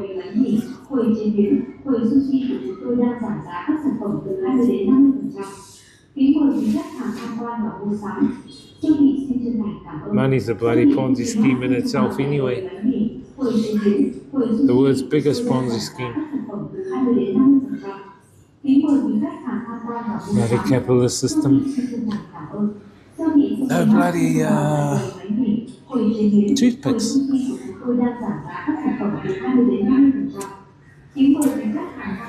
I've used some. I always carry my own toothpicks, Chad. Hey, what's up, Anton? How you doing?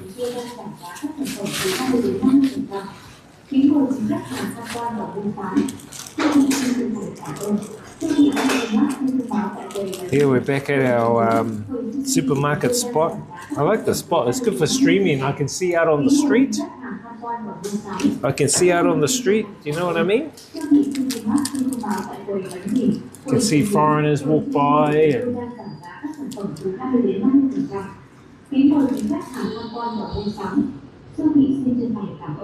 Siêu thị Curimas xin thông báo tại quầy bánh mì, quầy chế biến, quầy sushi của chúng tôi đang giảm giá các sản phẩm từ 20 đến 50%.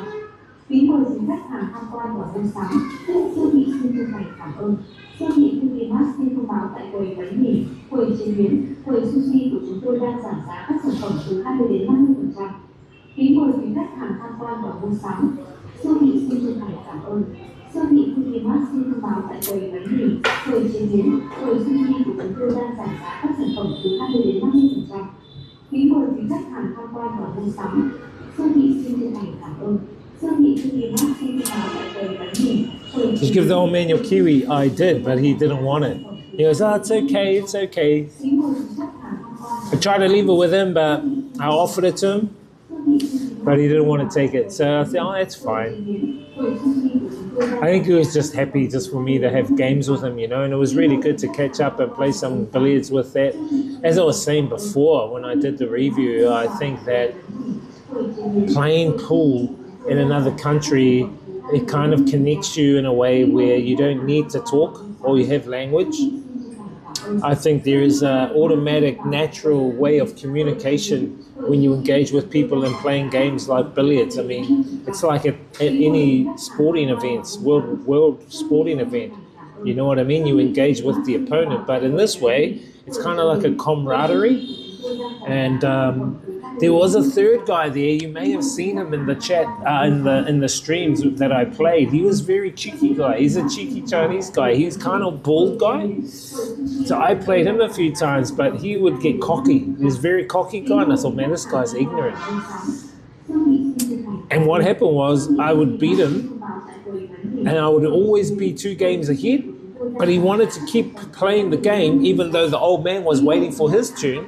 That guy wanted to keep playing me, to be ahead, to beat me. It's like it's that sign of competition, chat, and everyone's used to competing with one another.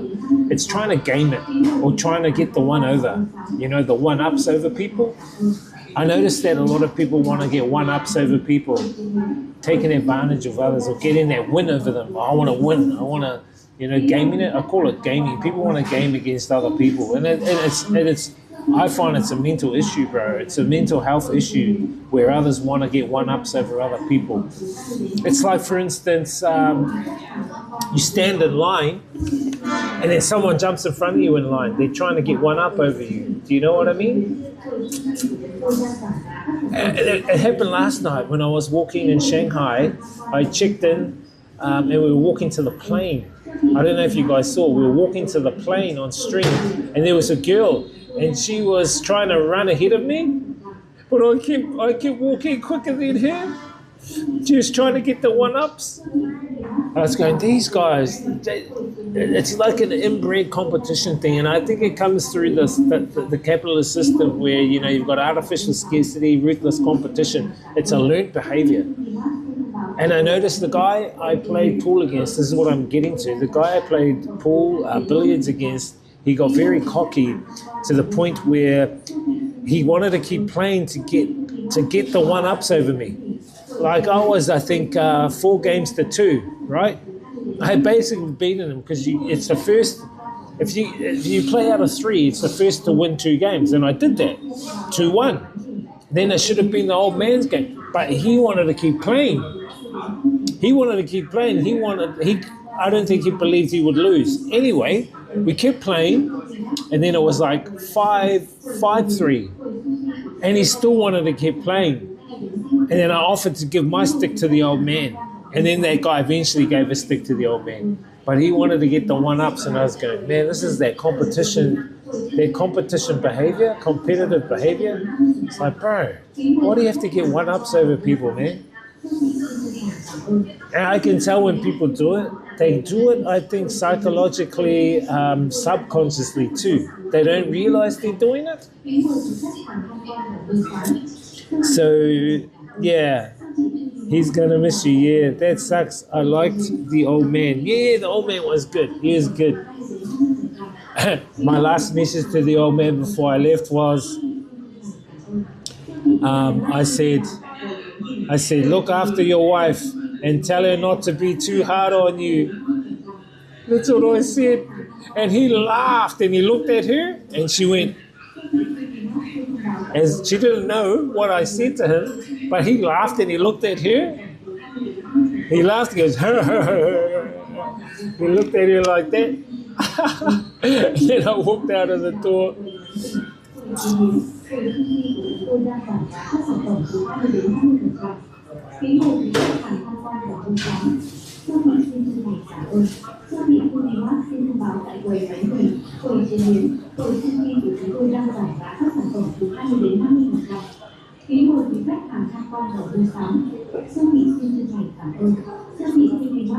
Yeah, but it sucks though, you know, people trying to get the one-ups over you, eh, bro? It's like, bro, just admit it, man, far out. It's okay to lose. Losing, you're not losing, you're learning. You know what I mean? I lost against the old man. He gave me a good hiding one time. I think it was like 3-0. Or was it 3? No, it was 2-1. 2-1. But you know, it can't. When you don't lose, Chad, you learn, because then you figure out, okay, how did I actually lose that match? Let me learn to improve. You know what I mean? People don't take that approach even to life. They don't take that approach to life. You know what I mean? Bad things happen, or you have an accident, or you have like a period of your life where things don't work out. Well, that's fine. That's how life works, man. It's just like, okay, what did you learn from that? What did you learn from that suffering? What did you learn from that stress? What did you learn from that pain? What did you learn from it? So what was the lesson? What was the lesson involved? If you become optimistic like that, I think the stress, you relieve the stress, you let go of it, boom. There's a lot of letting go. You hold on to it, it can build up, This wisdom guy.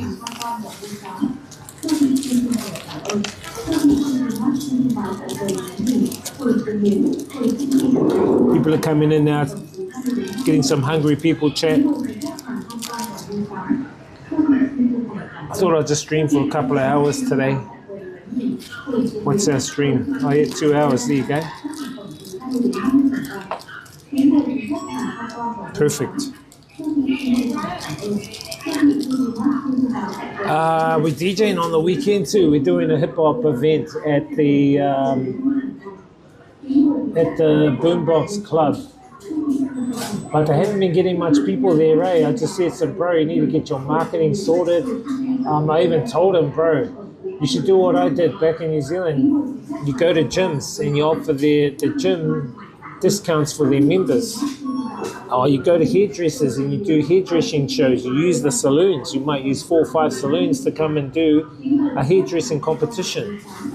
There's heaps of beautiful hairdressing women here. You know what I mean? Get them into your bar and have a competition. Put a catwalk up. You know, even a fashion show. Those are the things you need to do to draw the people. How you do clubs chat in New Zealand is how it would work here too. And that is to focus on getting the girls. If you can get girls into your bar, the guys will automatically follow. Take care of the girls, the guys will follow. Boom. I said to him, bro, you need to do a bit of marketing and a bit of strategy, you know what I mean? I used to run clubs back in New Zealand. I built clubs. I built nightclubs back in the 90s, early 2000s. Me and my bro had our own nightclub. We sold it because they bought us out. This company, oh, we want to buy your club. Yep, sweet. And we built clubs. I actually slept in the building for 3 months. Build the club from scratch. Put everything in place, the sound system, the lighting, the bar, hire the bar staff, write the menu, food, opening nights, everything. How to run a club, got my general manager's certificate. So I've run my own club and own bar and stuff like that. But, you know, it was a goal and I achieved that. Yo, what's up, buddy? This guy with the boom boom room. Would I get into it? I got offered to invest in another bar back in New Zealand. One of my close DJ mates. But I don't think the bar scene's going to be around much longer back in New Zealand, to be honest. Not if the price of alcohol goes up even more. It's too expensive. Maybe for dating, yep. The bar scene will still exist for dating. That's cool. What I see maybe taking over would be coffee shop dating, cafes. The amount of cafes, like how they have the cafes around the lakes here. If they take off like that in New Zealand, you know, around lakes and around waterfronts and stuff, on a bigger scale, that could be interesting. I would invest in a cafe, and I'd do all sorts of bubble teas, matcha. I'll incorporate the Asian. Hey, don't copy me, don't listen to my strategy. This guy. Whatever helps the people at the end of the day, you know what I mean?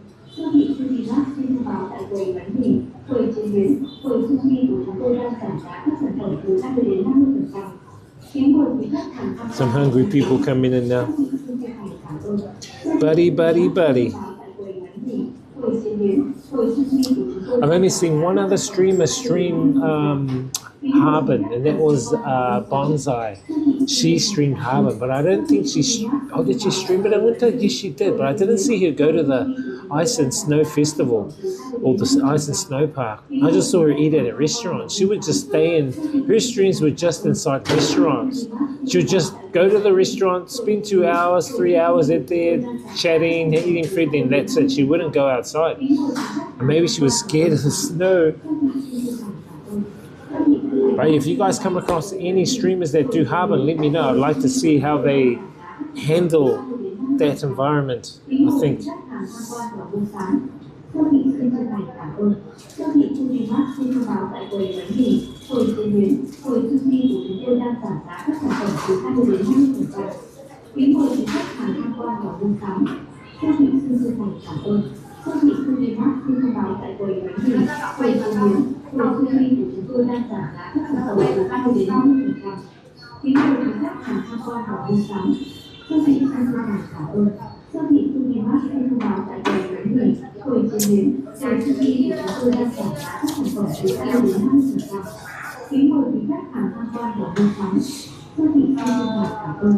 Oh, by the way, tomorrow I'll suss out my LED bag. I think we'll get the LED bag up and running with my logo, maybe some VODs playing. Definitely the Octopass QR code, so when I'm riding, people can see the Octopass QR code on the back of the bag and they can do a quick, like at the lights. We were on motorbike and we're parked up waiting for the lights to go green. They can do a quick, take a quick snap of the QR code on the back. On the back of the LED bag. I want to see if Guangzhou has bigger LED bags. The bag, I fit the bag. Bag's fine. But I want a bag that can also take my laptop. Hey, what is up? Tismo. Yeah, going good, bro. How you doing?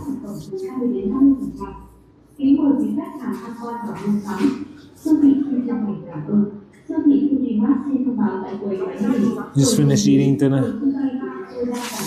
Yep, all good in the hood, bro. Where you from? Which part of Earth are you from? Or should I say more specifically, which part of Earth were you born in? I know we're all from Earth, but which part of Earth were you born in?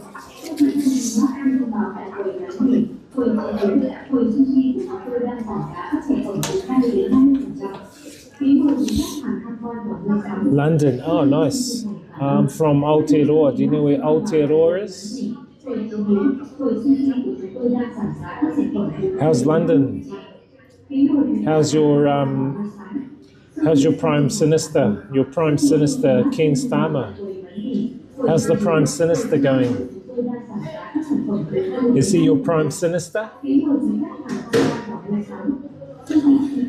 Have you seen your LED glasses for the weekend? Yeah, I need to program the glasses too. I could wear that on Saturday. Although it might be difficult trying to look where the knobs are on the DJ controller while I've got those LED glasses on. I need an LED hat. I should have had they got LED hats too in Guangzhou. So I think I'll grab a couple of LED hats as well. They would be cool. If they can be programmable ones where we can program our own stuff. I'm not sure if you need a fucking USB for that as well. Spain, shit weather. He's shit, is he? Are you gonna get the digital IDs? Are you gonna get the digital ID in the UK? Your Prime, I call him Prime Sinister, the Prime Sinister. Oh, is he really the Prime Minister or the Prime Sinister? That is the question. This guy. He's racist. Why do you think he's racist? Sinister is lizard's biatch. Yes. Yes, yes, yes.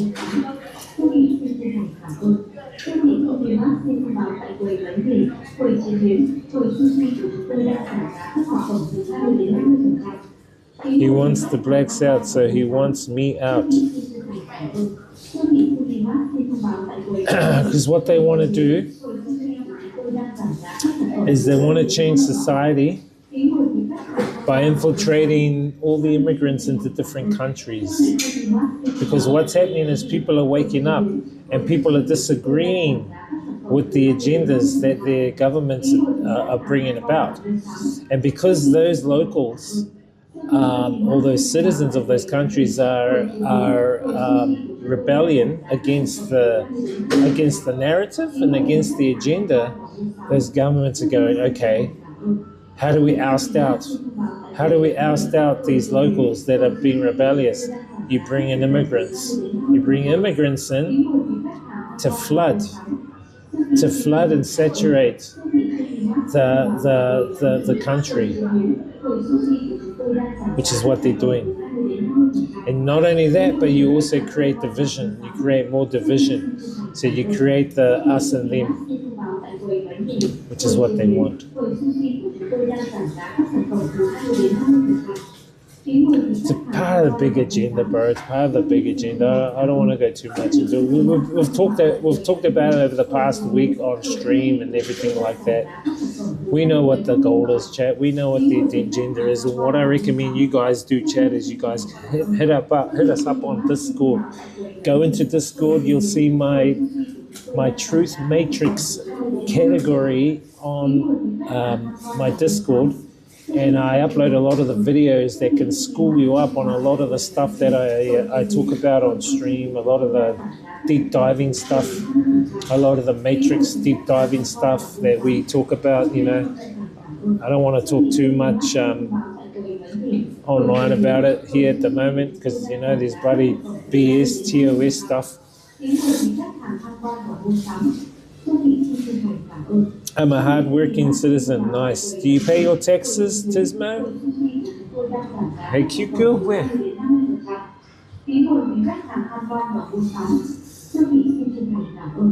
First of all, I knew all about the alien agenda.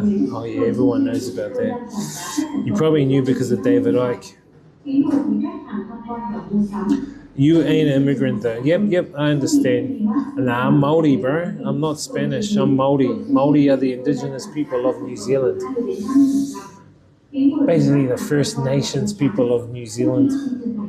Or Aotearoa. New Zealand is the English name. The Maori name for New Zealand is Aotearoa. It means land of the long white cloud, because the Maori chief, when they first came to Aotearoa, he could see this land which had cloud over it, so he named it Aotearoa, land of the long white cloud, which is basically New Zealand. New Zealand name itself was given to the New Zealand settler government by the Danish. By the Danish, they came over and it's because it's based over there in, not Danish, sorry, Netherlands, in the Netherlands. By Abel Tasman. Is it Danish? This hard-working, painless Texas guy, 100%. You in Vietnam for holiday? Nah, I live here. I live here in Vietnam, dude. This is agenda after Greenland is New Zealand. Was careful. Doesn't matter. No. The agenda, I've told you guys, is to create division.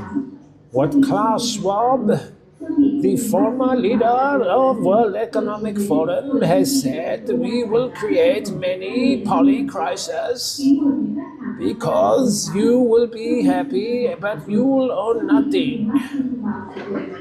You will own nothing, but you will be happy. Ha ha ha. He reminds me of the James Bond villain, that guy Klaus Schwab, the former leader of the World Economic Forum. He reminds me of the ha ha ha. You will own nothing, but you will be happy. That's what he says, man. What the fuck? And he's written books, so if you look in his books, Chad, you read his books, it's got all the agenda laid out right up to 2030. What's happening now is all in the books. He's giving you his timeline. He's giving you his agenda. It's like he is the James Bond villain. But people are too busy scrolling internet. Let's get some selfies.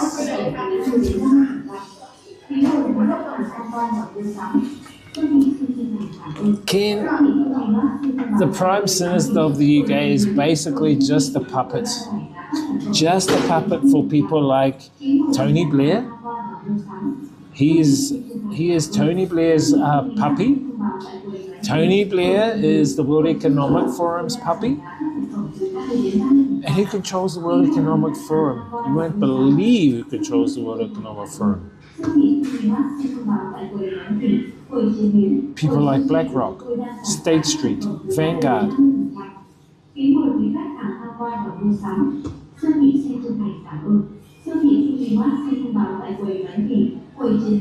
And the Sabbatean Frankists who are infiltrating Israel.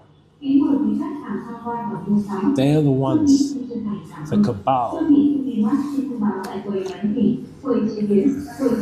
Hey, chicka.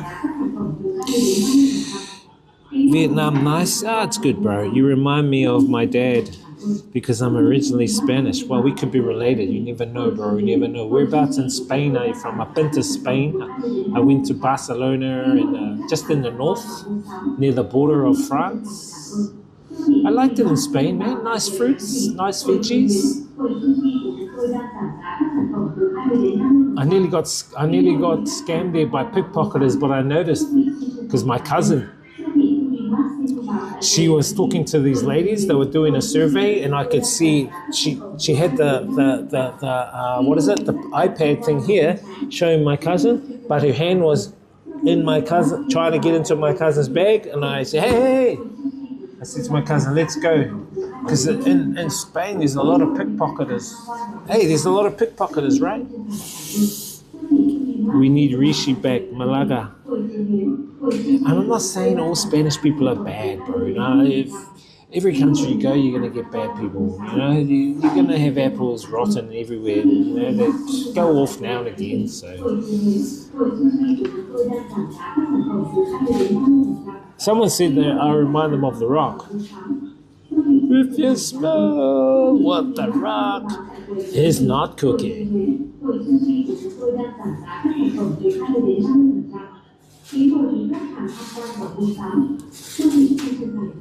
No, I'm not talking about you. I'm just talking about in general, tourism.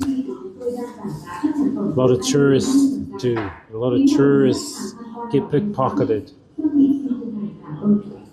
And it's funny because there are people who make vlogs who purposely go to tourist places to film pickpocketers in action. I've seen a lot of the pickpocketers getting revealed by a lot of these vloggers. They go to the places and they try and see if they can see the pickpocketers and film them in action. Good content. You're moving to Canada, near Granada, near Malaga. Oh, nice. All the best, bro. All the best.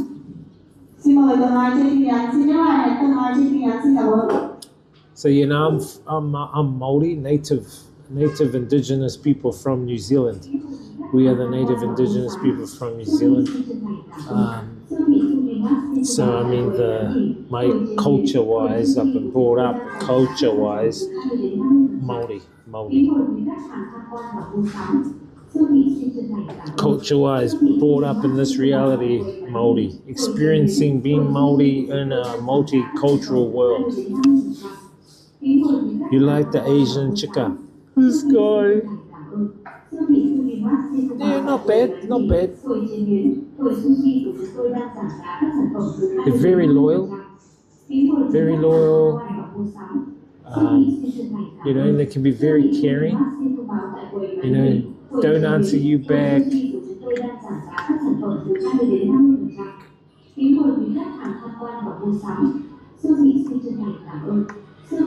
Look at the cute baby on the back of this guy.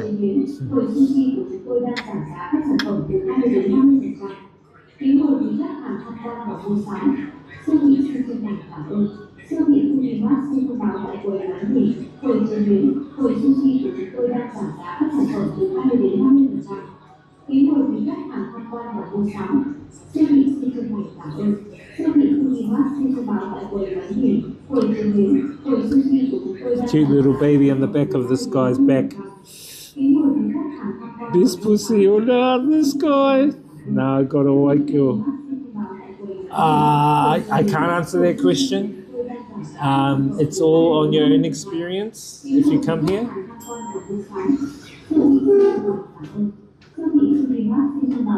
And they're going to drain your wallet. Well, they drain a few things. They'll drain a few things, the girls here. One is your wallet. And I guess you can understand what the other is. But you got, you know, you get your good ones, your bad ones, and, you know, not all of them are the same. Not all of them are the same, you know. We can't generalize, chat. Do you know what I mean? It's all based on the experience you engage with at that time.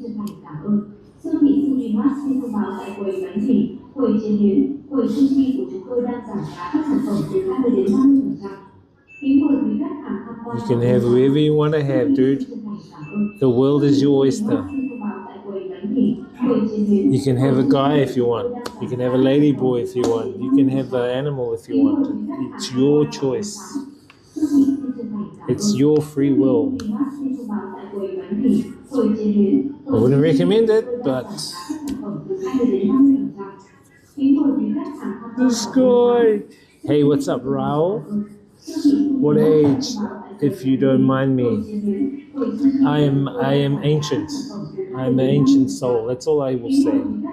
I'm an ancient soul.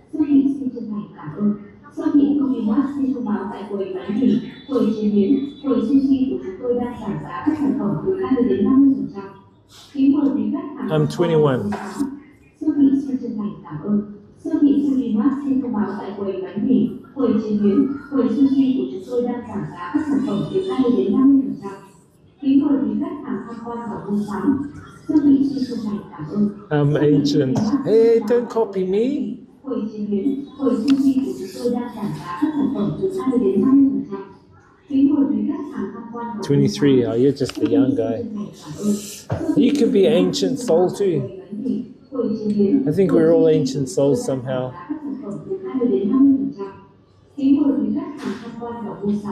Yeah, so we just got shopping today. I'm just going to head back home now. Unpack the shopping and have some work to do.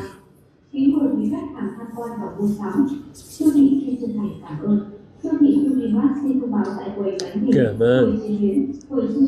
Come on. Have you been to Vietnam, Tismo? Come and experience Vietnam, bro.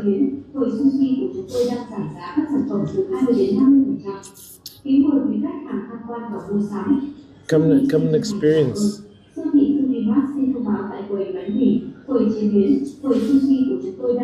No worries, bro. Each to their own journey, each to their own journey. In time, if it's meant to be, it'll happen. You'd know. We say, no problemo. What does no problemo mean? Isn't that Spanish? No problemo?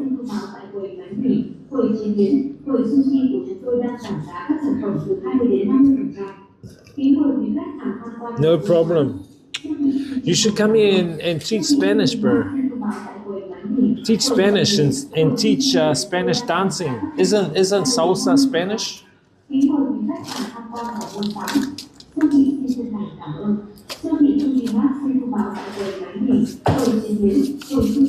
Come and teach Spanish.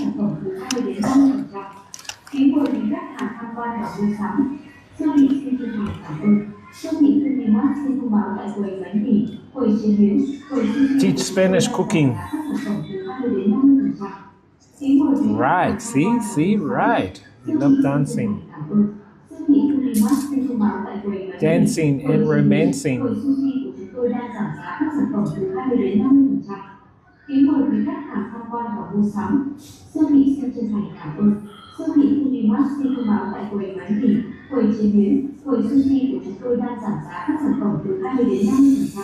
So, bro, you're gonna...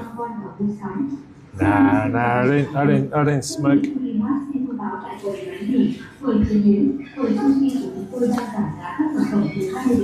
Maybe the odd one now and again in Thailand.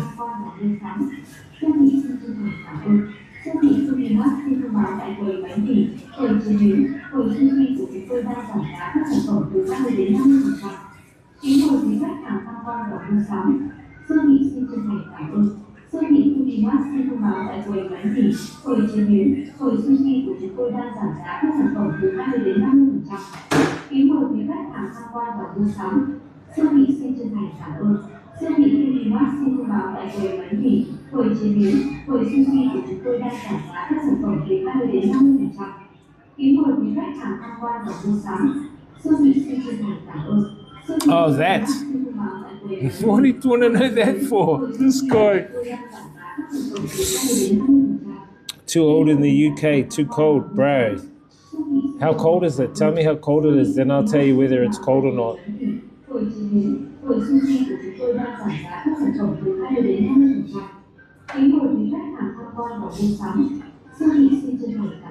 Maybe you need to adjust.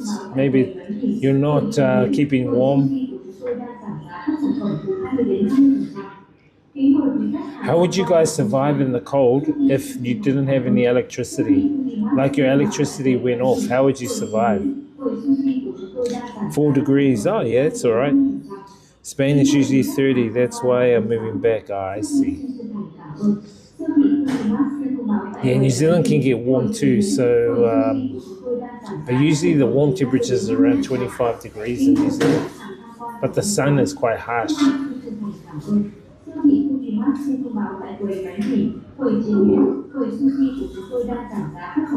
I was just streaming in the past 2 weeks in northern China. Northern China is very, very cold. So we were there for the past 2 weeks. I just got back last night and we were streaming in temperatures between minus 20 and minus 30. So we were streaming in minus 20, minus 30. You can check all the VODs on the green channel, green team kick. You can see the VODs, you can see how cold it was walking around in the snow, but I got used to it. I thought it was really good actually. It strengthened me. I think going to places like that strengthens you. Well, it did me. I feel like more confident and more adjusted. I think more socially adjusted. I've become more socially adjusted to these to the environment and the places that I visit now. That's why I need to go to more places so I can become more, I would say, environmentally resilient.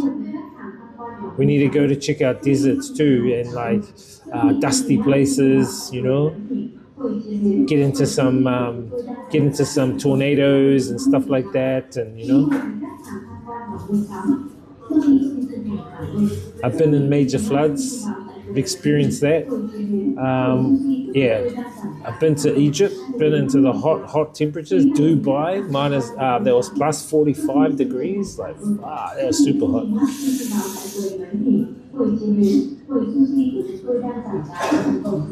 You would hop on a plane? Nice. Well, you can anytime, bro. You can hop on a plane. Yeah. Well, you need money though, so I guess you need to save your money.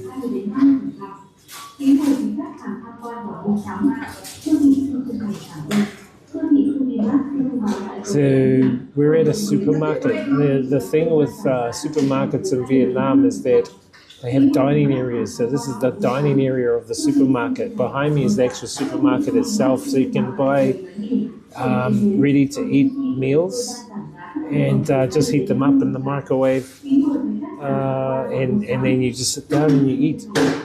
And it's basically a good way of wanting to just eat food you want to eat. You know what I mean? You can combine food too. You can buy buns or tin food and come here and eat it.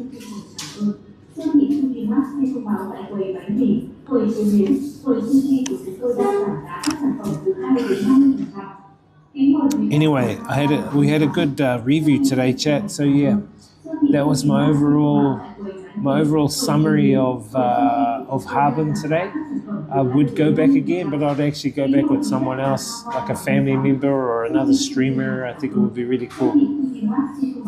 I think it'll be a lot more adventurous and more fun if you go to a place like Harbin with someone else.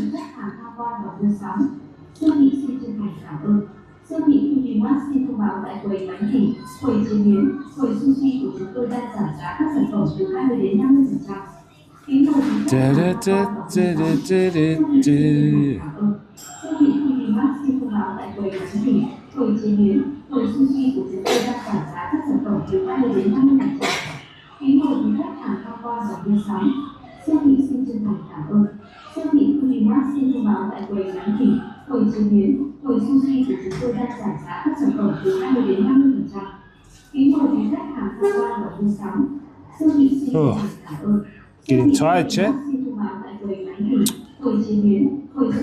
think it's time to head on back home.